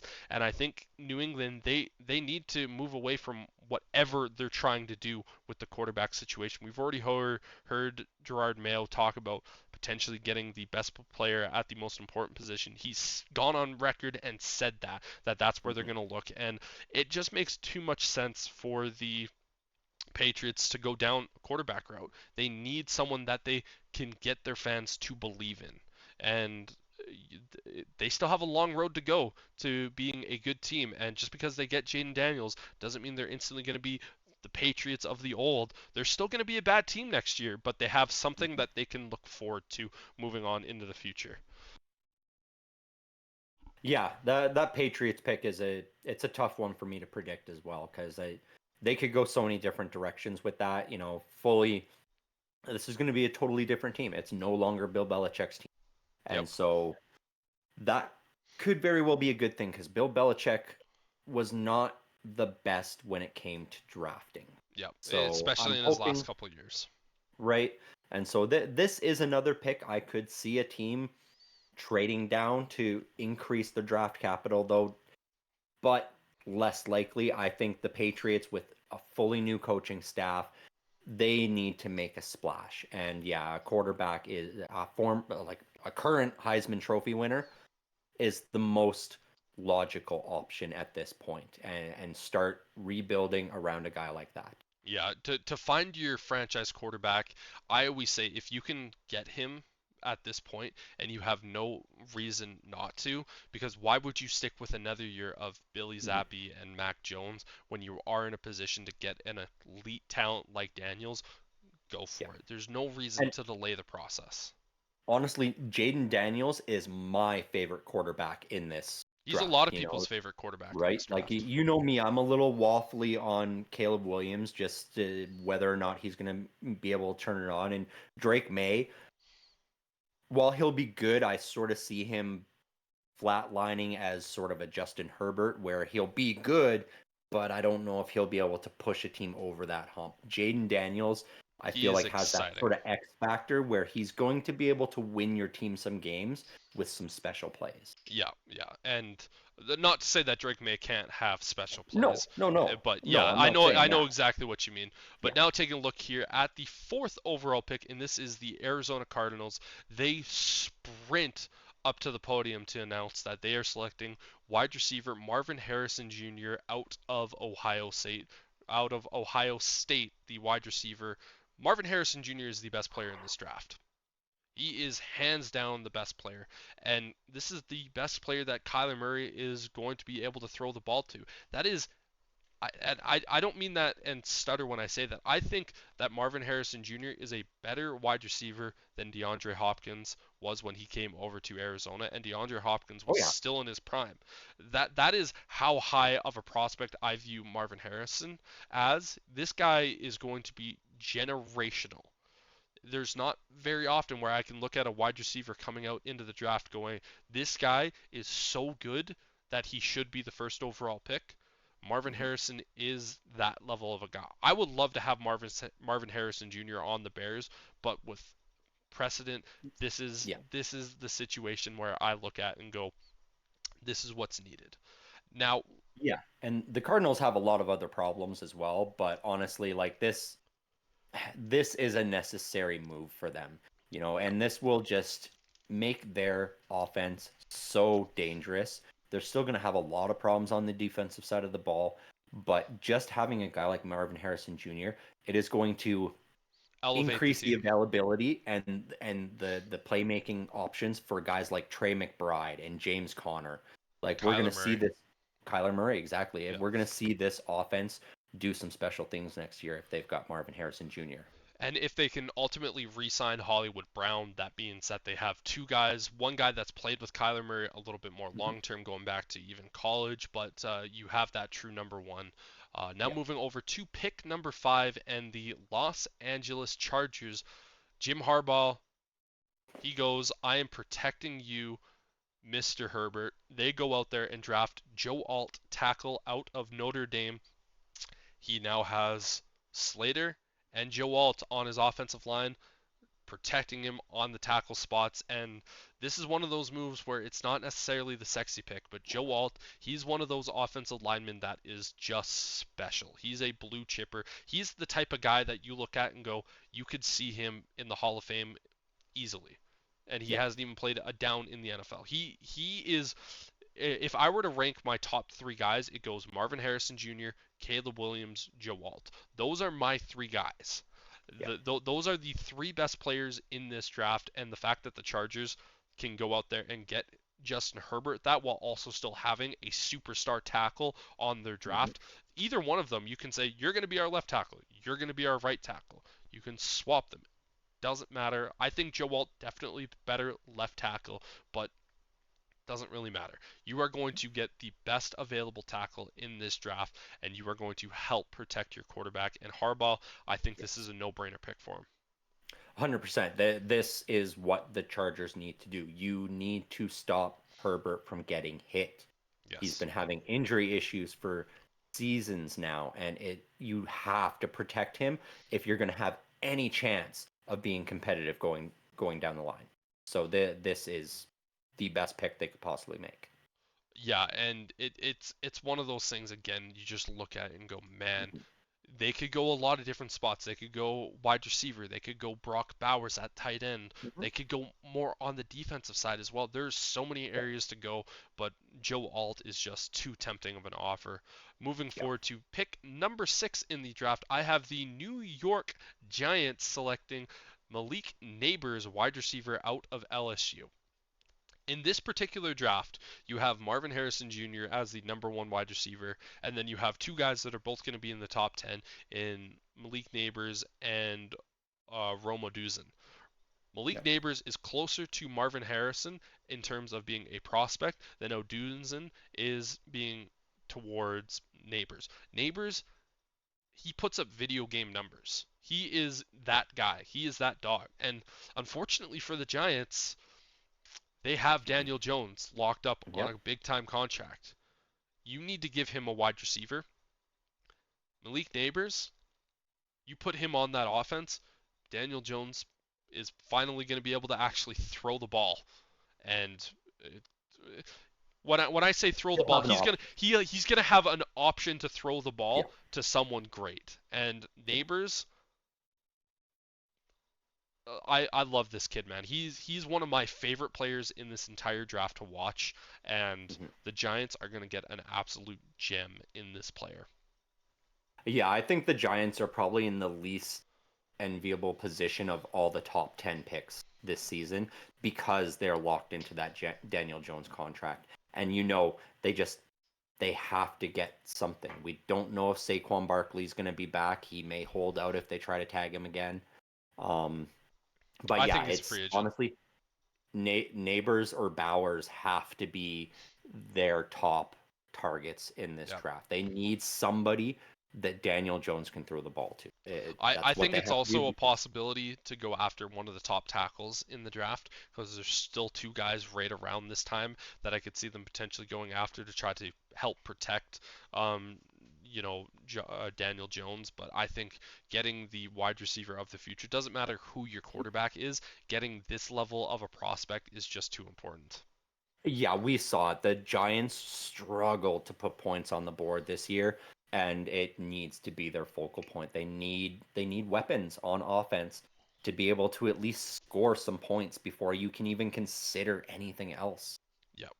Now moving forward to the Tennessee Titans at pick number 7, I have them selecting tackle out of Oregon State, Talisu Fuaga. I definitely butchered his first name there, but Fuaga, this is a guy that has just been shooting up draft boards, and he is looking like he can be a Mhm. special talent at the tackle position. The Titans, their biggest need is 1,000% on their offensive line. It Yeah. is so bad. They need positions at every single spot, with the exception of guard, who when they drafted Skoronski last year. That was the only position where they feel comfortable with. They need to find basically another player on every single spot of that. Fuaga, he's without a doubt that guy. And the Titans, again, they have Will Levis, who's going to be their quarterback at least for this next year, I believe.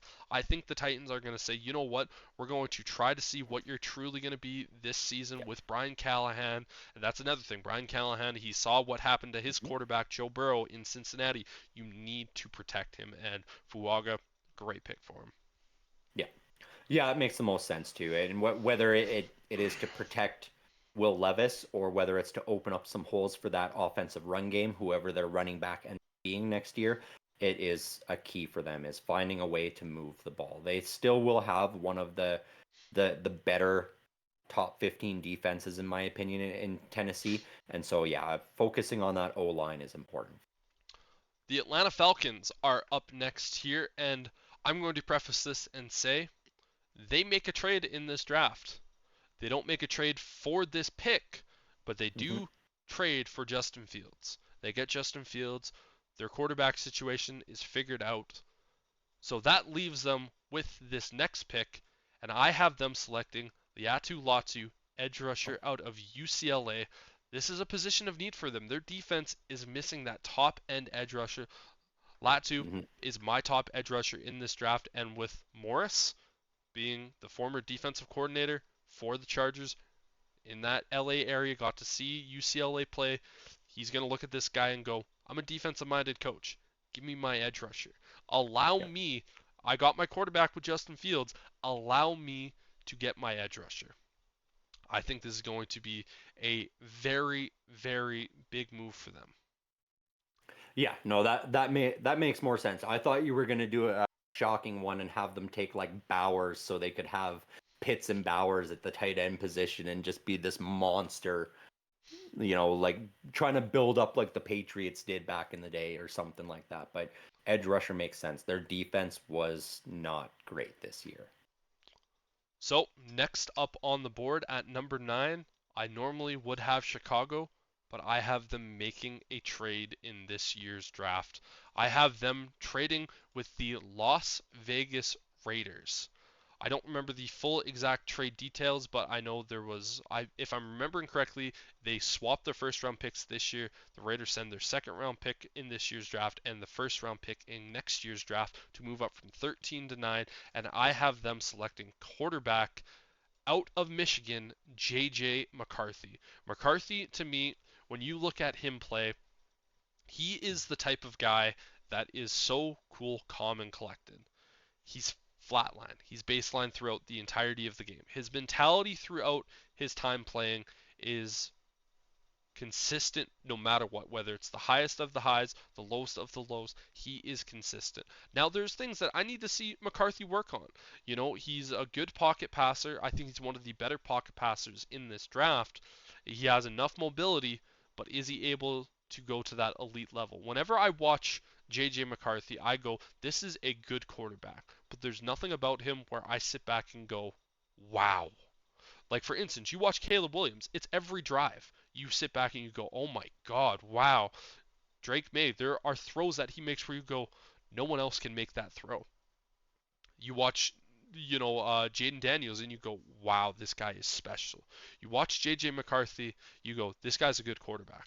He doesn't have those wow moments, though. He's going to be one of those guys I think can easily be a top 15 quarterback for years and years and years. The reason why I have the Raiders trading up at this spot is because they know that the Broncos are ahead of them. The Broncos are also looking for a quarterback. Mr. Kitty being a Sorry. bad Mr. Kitty? Yeah, she's being a bit of a brat here. She's attacking me, so I'm trying to move her. Bad Mr. Kitty. Yeah.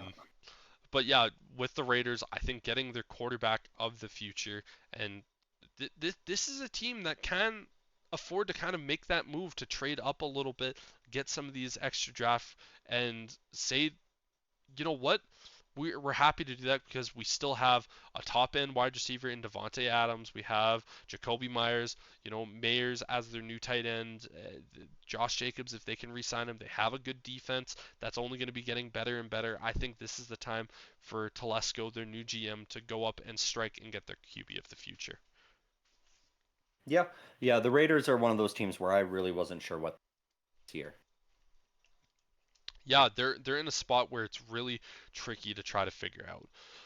Now, with pick number 10 and the New York Jets, I have them selecting Olu Fashanu, tackle out of Penn State. This is a guy that, by all accounts, looked like he could have been a top 5 pick this year. Had a little bit of a down year after returning back to college, and you know what? He's fallen a little bit, but the Jets, they need a tackle, and they need to protect Aaron Rodgers, who they traded for. And Fashanu, this is going to be a great pick for them to just get him out there. And granted, did he slip a little bit this year in his production? Yeah, but he is still so goddamn good and so dominant. Being the third tackle in the draft is not necessarily a bad thing. He's still a great prospect. The Jets find their tackle of the future. I feel like this has been the Jets' first round pick story for at least 3 years now. They need O-line help. They need a way to keep their quarterbacks upright, and they just haven't found it. Because I know they've taken a lot of O-linemen in the last few years, and none of them have worked out for them, whether it be injuries or just not living up to the standards that we thought they were going to be able to do. Yeah, and you know what? When you have a quarterback like Aaron Rodgers, you need to go out and protect that guy. And obviously, especially since he only managed to play 4 plays last year, you need to look at that and go, okay, we know he's a high hippie, but he's a really good high hippie when he's Yeah. playing the football. So let's go get him a premier tackle and to at least keep him upright, and hopefully his 40-year-old body can manage to stay on the field. Now moving over to pick number 11, I have the Minnesota Vikings, who are another team that could potentially be looking to try to get that quarterback. I unfortunately have them not taking a quarterback in this draft. They are going to select cornerback Terran Arnold out of Alabama. This is a team that they're going to kind of be in a situation of where they don't want to overdraft a guy like a Michael Penix or a Bo Nix, Mhm. and unfortunately for them, they're just going to have to kind of deal with the situation presented with them, where they're going to say, you know what, this is the best corner in this year's draft in Arnold, and if we can try to slow down what the Lions are doing, what the Bears are going to be doing, with what the Packers are doing, that's going to help us down in the long run. And hopefully, if this is just a down year for us, we're in a good enough position where we don't have to trade assets. We can still draft our guy. Maybe a Bo Nix or a Michael Penix is still sitting there in the second round for you to go after and draft. And for me, that's what I have the Minnesota Vikings doing. Yeah, that's the smarter move. Reaching on a quarterback, not the best idea. And we know Justin Jefferson has been very outspoken on wanting the Vikings to run it back with Kirk Cousins and give him another chance. And honestly, when you look at their draft position and what's available for free agents, that is the best option for them, is to just re-sign Kirk Cousins, even if it's on a shorter deal. Maybe he'll take a little bit less so they can bring in some other pieces. That is the best option for them. And yeah, cornerback, key. You got to find a way to stop Caleb Williams and Jordan Love and Jared Goff, because you're going to face each of them twice this year. And they've got killer wide receiver cores, all three of those teams. Yes, yeah, and all three of those teams are only going to be getting better in those receiving Yep. cores this offseason anyways. Now looking at the Denver Broncos, I have them at pick number 12, selecting wide receiver out of Washington, Rome Odunze, because unfortunately they're in another situation very similar to the Minnesota Vikings, where they're moving on from their quarterback, but they're not really in a position to really get anyone of high note. And they could go down that corner route, but I think they're going to ultimately select Odunze because he's fallen way too far in the draft, and to look at a prospect that good and not try to get him, it would be a mistake, and to try to add to their already electric wide receiver core. Because again, if they're in a bad enough position next year to have guys like Cortland Sutton, Jerry Jeudy, Marvin Mims, and then to also add Odunze in there as well, that's a quarterback's dream. And it could be a situation where you could look at where you might get a Baker Mayfield to come into the particular team. You might trade for a Justin Fields. There's a lot of different possibilities here, and go, hey, Baker, you know what? We're going to go out and draft you a superstar wide receiver and just allow you to have some of the most electric fun while being out there on the field. And Odunze to the Broncos, I think, is going to be a little bit of a shock. I know I saw a little bit of shock on your face right there, but I think this is Mhm. actually a surprisingly sneaky good move for the Broncos.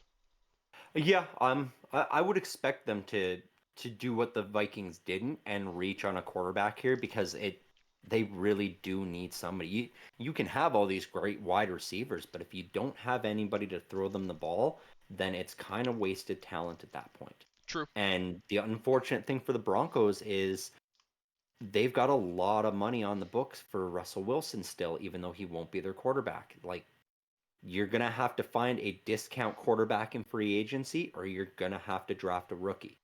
Yep. And I don't know if running with a guy like a a discounted Jimmy Garoppolo or a discounted Mason Rudolph the way to go when you've got that much talent on offense. I feel like they would have to reach to get a guy like a Bo Nix or a Michael Penix Jr. Yeah, and for me, I'll state this. Bo Nix and Michael Penix Jr. will not be featured in this draft. I That's the fair. to me, neither of Mhm. these guys is even worth sniffing the first round. And I know quarterback is the most important position, but I think a lot of these teams, they're going to look at situations where you look at, for instance, the Steelers and how Mhm. they massively overdrafted Kenny Pickett. You know, Kenny Pickett was the best quarterback in that draft. Yes, he was, but Mhm. most people argue that he was still probably closer to being a third round guy than a first round guy. And I think more teams are looking at it going like, we have these two guys, you know, from Oregon Yep. and Washington. It's if they're there in the second round, yes, but I feel like with this first round pick, they're going to go with best player available. Yep. Now moving to the 13th overall pick, which was where the Raiders traded up, and it's now in favor of the Chicago Bears. I have the Bears selecting tight end out of Georgia, Brock Bowers, heading to Chicago. And now some people might say, well, doesn't Chicago already have Cole Kmet, and didn't they just pay him last offseason? Yes. But So.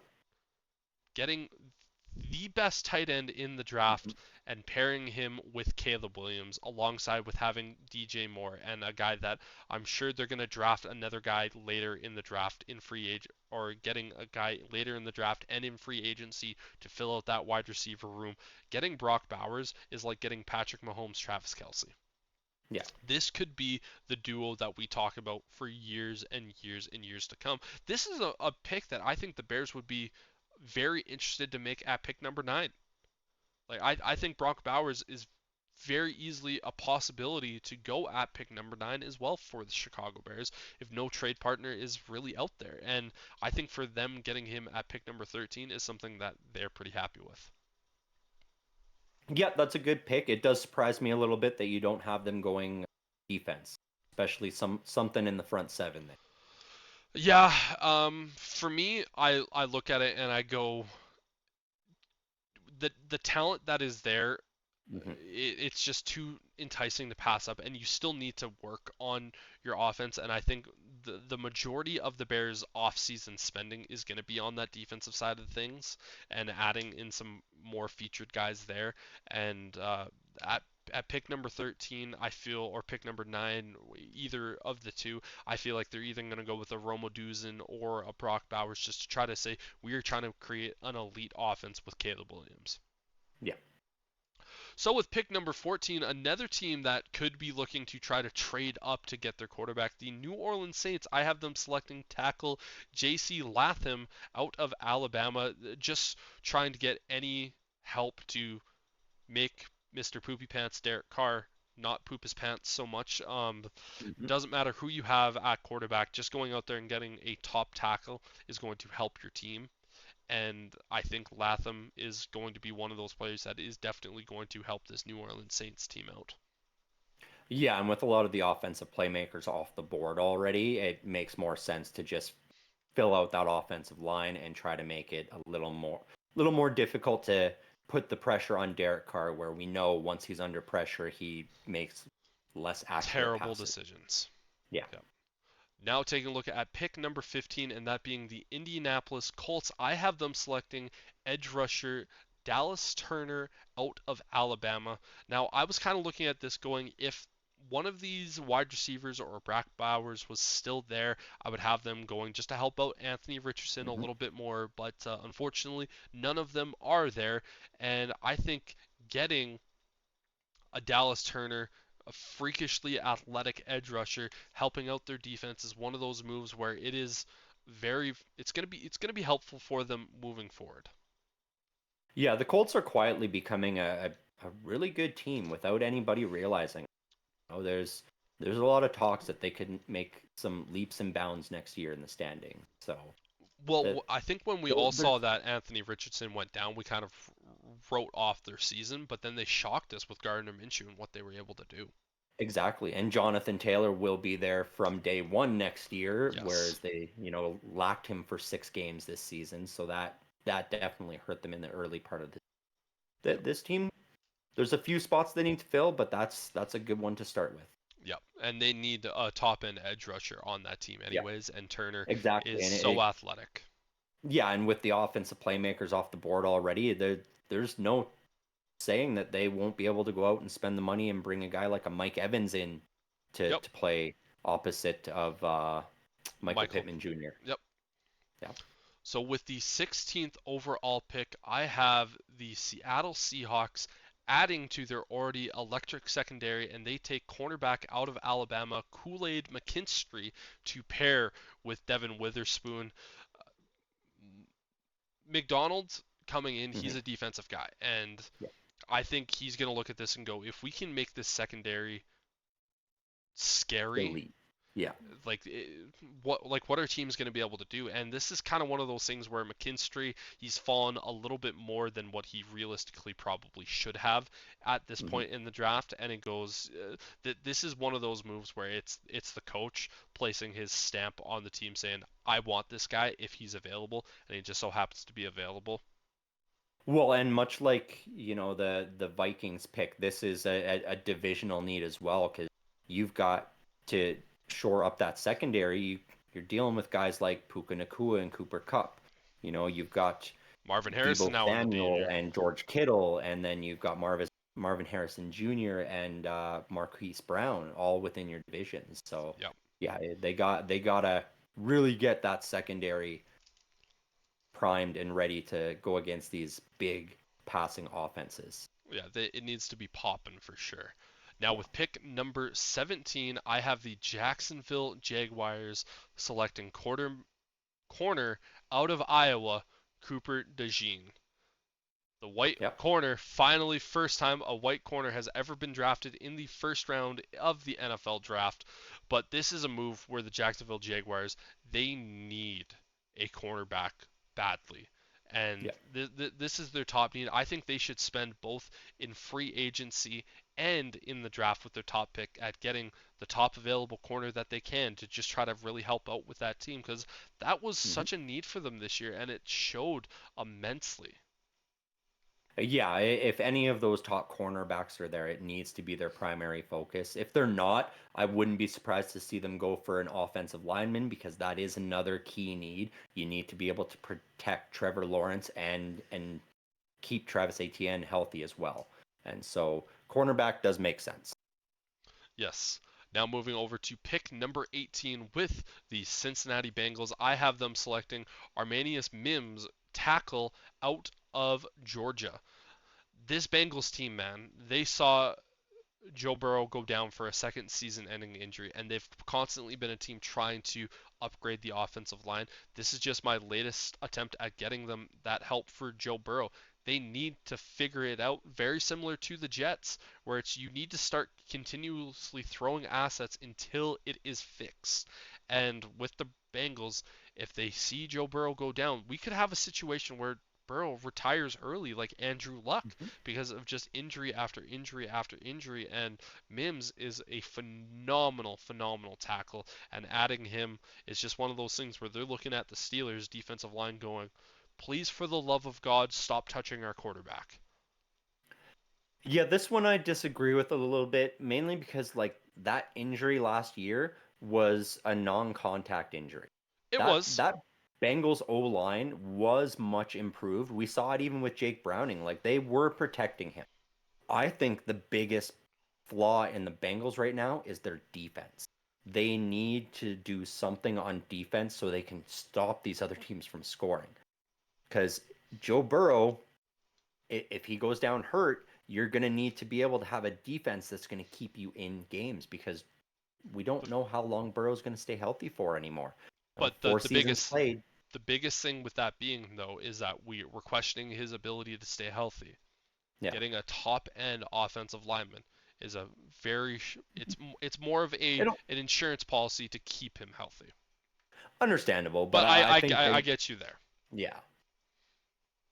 So now taking a look at pick number 19 with the Los Angeles Rams, I have them selecting Jared Verse, edge rusher out of Florida State, a team that ultimately really shocked, I think, most people this particular year with them stepping up and the Rams, it's really at this point just trying to set up their future if they can continue down this road of still being a little bit of a shocking team. And I think Jared Verse is the best defensive player still available.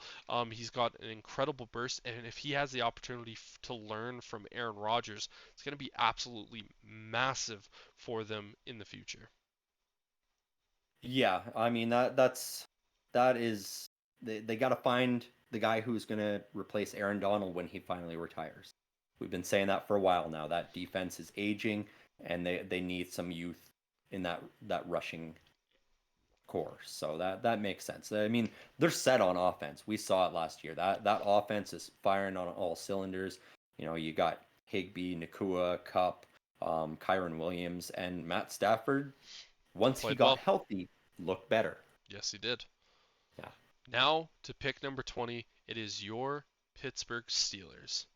I have them selecting Jackson Powers Johnson, center out of Oregon. We talked about this a little bit sooner. This is not their biggest need. It is one of their top needs, but it's not their Yeah. biggest. Definitely, it's the linebacker. But Powers Johnson is one of those guys who is flying up draft boards at an exceptional rate. He's, in my opinion, the Darnell Wright of this year's draft, where he was a guy that was like, okay, he's a late second round pick for most of the process. You know, he's not a guy that most people are going to talk to. And then when the season's over, people are starting to watch his film more and more and more, and they go, oh, damn, Mm-hmm. he's that guy. And he's shining out at the Senior Bowl this week, played absolutely insane. He's the top center in this year's draft by far and away. And this kind of eliminates the Steelers' need to try to worry about Max and what can we get him to fix some of these things. This guy comes in and he's a bona fide stud. Yeah, that would be a good pick. You know, as I said earlier when I was talking about, Arthur Smith and the Steelers, that center position is a position of question. I was more leaning towards a right tackle here, but if they got to fill that through free agency, so be it. I mean, getting a stud of a center and not having to worry about that, somebody who can consistently and comfortably get the ball to whoever the quarterback is and then protect him. Big thing for an offense like what I'm expecting to see next year. Yeah. The Miami Dolphins at pick number 21, I have them selecting versatile offensive lineman Graham Barton. Played at Duke. He can realistically play all three positions on the offensive line from tackle to guard to center. I think he's realistically going to either be a guard or a center. It's definitely going to kind of flop back and forth between those two positions throughout the process. Guy that is just so versatile throughout this entire process. And Miami, they need to look at Tua and go, we still need to protect him. Granted, he didn't really have any of the injury concerns that we saw this year, but we're going to be losing some offensive linemen this year. We need to go out there and get another guy, and to get a guy so versatile like a Graham Barton, this is absolutely huge for him. Yeah. Keeping Tua safe so that he has time to throw the ball is the most important thing for that Dolphins offense. Moving over to the Philadelphia Eagles with pick number 22, I have them selecting Nate Wiggins. And I said Wiggins, everybody, corner out of Clemson. This is a team that their corner situation was not as good as you would have initially have hoped from them. And I think they need to look at their defensive side of the ball and try to get a little bit more consistency. And with Vic Fangio, getting a talented corner like Wiggins is without a doubt going to help that secondary, because they did have some lapse in judgment or lapse in play last year from that secondary, and to get a young guy like Wiggins is without a doubt going to help them moving forward. Yeah, you got to get some support for Darius Slay. He can't do it all back there by himself. Like, your front seven is stacked, but beyond that, if they get the ball off, it's, if you know where Darius Slay is, you can throw it anywhere else and you're likely to get a completion. So that is an important pickup for the Eagles. The Houston Texans at pick number 23, I have them selecting Chop Robinson, edge rusher out of Penn State. He is going to be the playmate for Will Anderson, and you kind of looking at this team going, I could see them going a wide receiver just to try to add a little bit more to that offensive side, but D'Amico Ryans, man, he's going to look at this kid in Chop Robinson. He's Mm-hmm. one of my favorite edge rushers in the draft. He is just so physical and he plays angry, and this is such a D'Amico Ryans pick in my opinion. To have him opposite of Will Anderson, you're going to look at that Texans team and go, "Oh God, someone Yep. help, please." Yeah, that would be a good pickup for them for sure. I thought possibly the Texans might be the first team to go out and pick up a running back in the first round here because that is a serious need for them. Is figuring out their run game to take some of the pressure off of CJ Stroud. I still think Damian Pierce, the running back that they have, is still a really good option. And there's just no running back even worth sniffing a first That's fair. round this year. That is fair. Now, taking a look at the Dallas Cowgirls, I have them selecting Byron Murphy II, defensive tackle out of Texas. The Cowboys are a weird team to try to predict Yeah. because the wide receivers at their current spots are not necessarily worth being picked up there. The offensive line, I feel like they have a pretty stout offensive line here at the moment. I'm not too worried about this. And their defense is pretty good, but a guy like Brian Murphy, this is a guy that could potentially sneak into the top 10 this year. He has a very wide range of where he can possibly go. And with him playing at Texas, the Cowboys are going to look at him and go, he's a very, very athletic, freaky defensive tackle. And you know what? If we can get our defense just that much better moving forward, Mm-hmm. granted we don't have Dan Quinn running our defense here at the moment, but just try to make it just that little bit more. Maybe that can finally get us over the hump. I said this to you yesterday while we were gaming. I think the Cowboys, the only way that they make it to the Super Bowl is Jerry no longer there with the Mm-hmm. team. But Brian Murphy the second is just one of those guys where he's just a freak of a player that's ultimately going to find his way onto the Cowboys. Yeah. Yeah, it's really hard to figure out what the Cowboys need to do exactly outside of Jerry Jones not running things to get them over that hump. I was saying while we were talking about that, without CD Lamb, that team is not even a playoff team.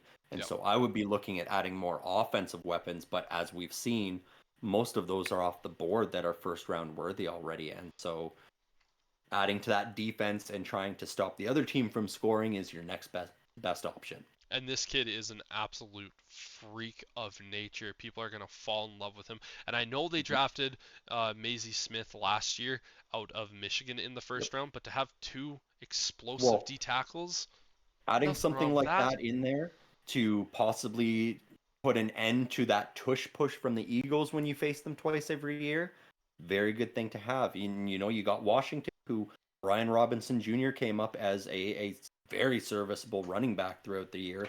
Having something else in the middle to try and stop those run games you're going up against, very Massive, important. massive.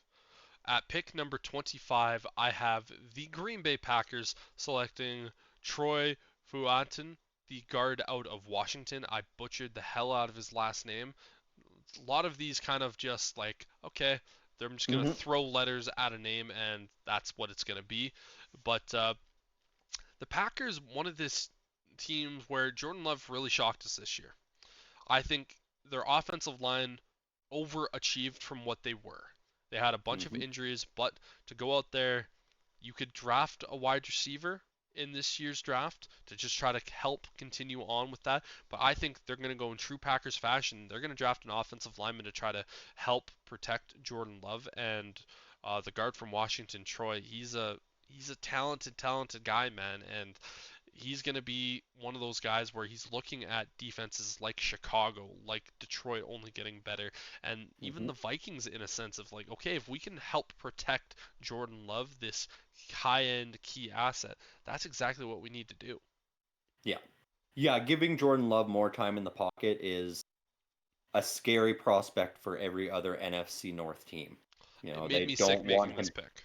Yeah, they don't want him having more time to decide where he's throwing the ball because we saw as the season went on, he just got more and more accurate with those deep passes. At pick number 26, the Tampa Bay Buccaneers are going to try to find their Mike Evans replacement with Keenan Coleman, wide receiver out of Florida State, 6'4". I think he's about 220.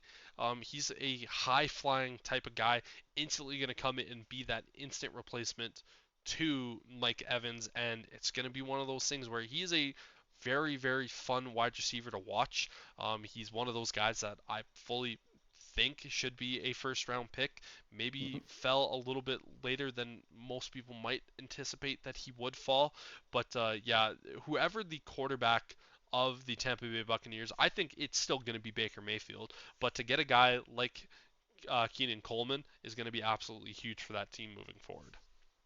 Yeah, I think so too. I mean, this Bucks team has been like treading the waters of avoiding a rebuild for so long, and they're just gonna keep trying to do that by adding something to replace The somebody player who's that's on their going way out. out. Yep.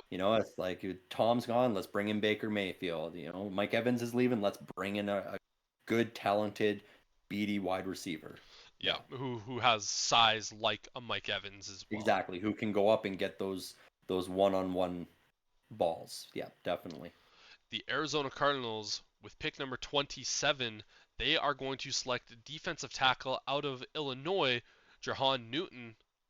This is my favorite defensive tackle in this year's draft. I think for him falling as far as he has, it's something that I looked at that when I was making pick after pick. I go, man, like he shouldn't be falling this far. But just again, like I said, I pick from what I think teams are particularly going to do in the Yeah. draft, and I think this is one of the situations where he is going to fall. And the Cardinals, they need that defense, more of an edge rusher, but with Newton, how good he is at getting after the quarterback, they're going to jump on this and Mhm. absolutely fall in love with this guy. He's one of my favorite players in the draft this year. The Cardinals get an absolute steal of a player there. Yeah, this is what Arizona has to do here. We talked about they got Marvin Harrison Jr. earlier.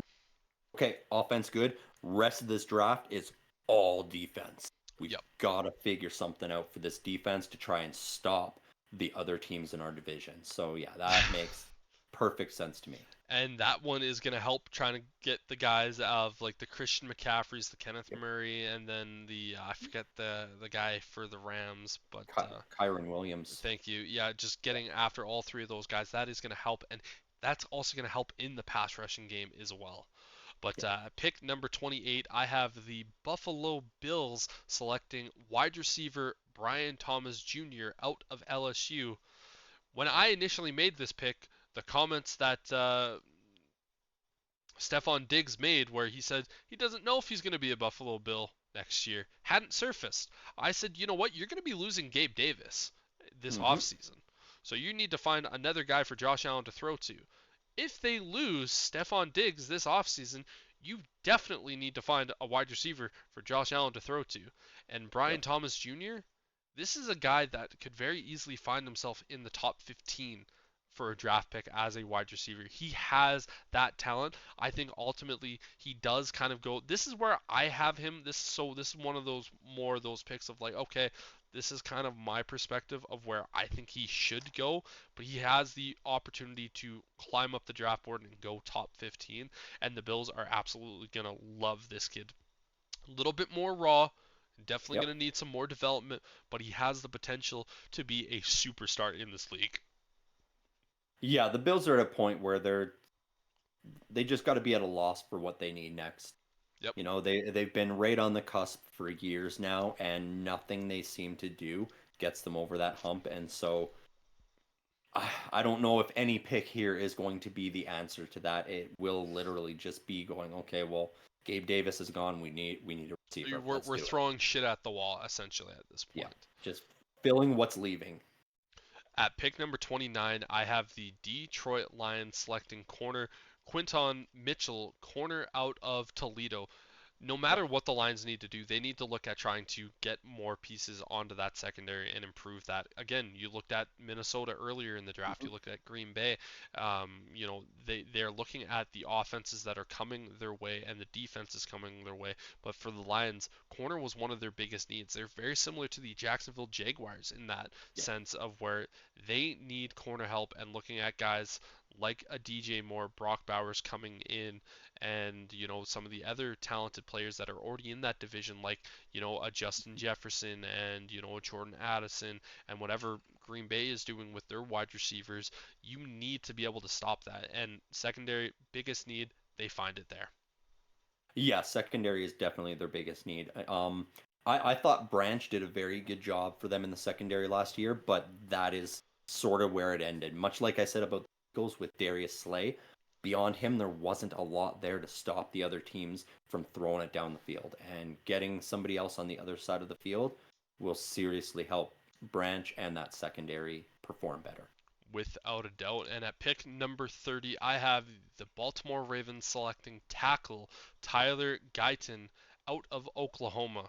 This was, again, one of those teams where I look at it and went, if Brian Thomas Jr. was there, I would probably have him going to the Ravens, but I think they also still need to try to protect up front at that offensive line spot, just trying to help doing whatever they can to Mm-hmm. keep Lamar Jackson happy. Whether Yeah. that's giving him protection, whether that's giving him another weapon to throw to, Guyton is just along those lines of going, hey, I might not necessarily be playing the tackle spot. I might just be a rotational tackle, or I might be a guard more or less. But this pick is solely protecting of Lamar Jackson. Yeah, 100%. I mean, this Ravens team, even though they collapsed last week, they are still formidable and really offensive line and their running game are sort of the two things where they need to figure something out. And the O line would be a good spot to start since, as we discussed, there really isn't much for running backs. I still think they're the favorite to land Derrick Henry as well in the offseason. Yeah, and that completely takes them out of any running back Yeah. discussion in the first round. Because if there is going to be a guy, this could be a spot where that could potentially happen. Don't think so. I think the Ravens, they're one of those teams where they look at it and go, we're going to find a running back in this draft. It's going to be second, Yeah. third, fourth, fifth round, somewhere down the line, and we're going to make it work.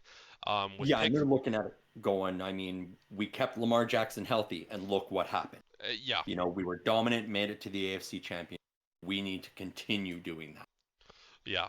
At pick number 31, I have the Kansas City Chiefs running up to the podium to select Adonai Mitchell, wide receiver out of Texas. They're going to go, even if they win the Super Bowl this year or don't win the Super Bowl. This is just how, Yeah. the simulator that I used predicted it. But they are going to draft a wide receiver in the first round. I think they're going to draft a handful of wide receivers in this year's draft. They're going to go, and this is kind of what the Chiefs do. They see a weakness on their team and go, this is a problem. And they attack it aggressively in the offseason. Last 2 years, it's kind of been like, okay, it's been our defense. And they went Yep. out and drafted defense. A few years ago, after that Super Bowl against Tampa Bay, they realized their offensive line was bad. They fixed it. Yep. And look at their offensive line now. It's one of the better ones in football. But the Kansas City Chiefs are looking at going, we've got nothing for Mahomes to throw the ball to. And if Travis Kelce retires this year, we really have no one for him to throw the ball to.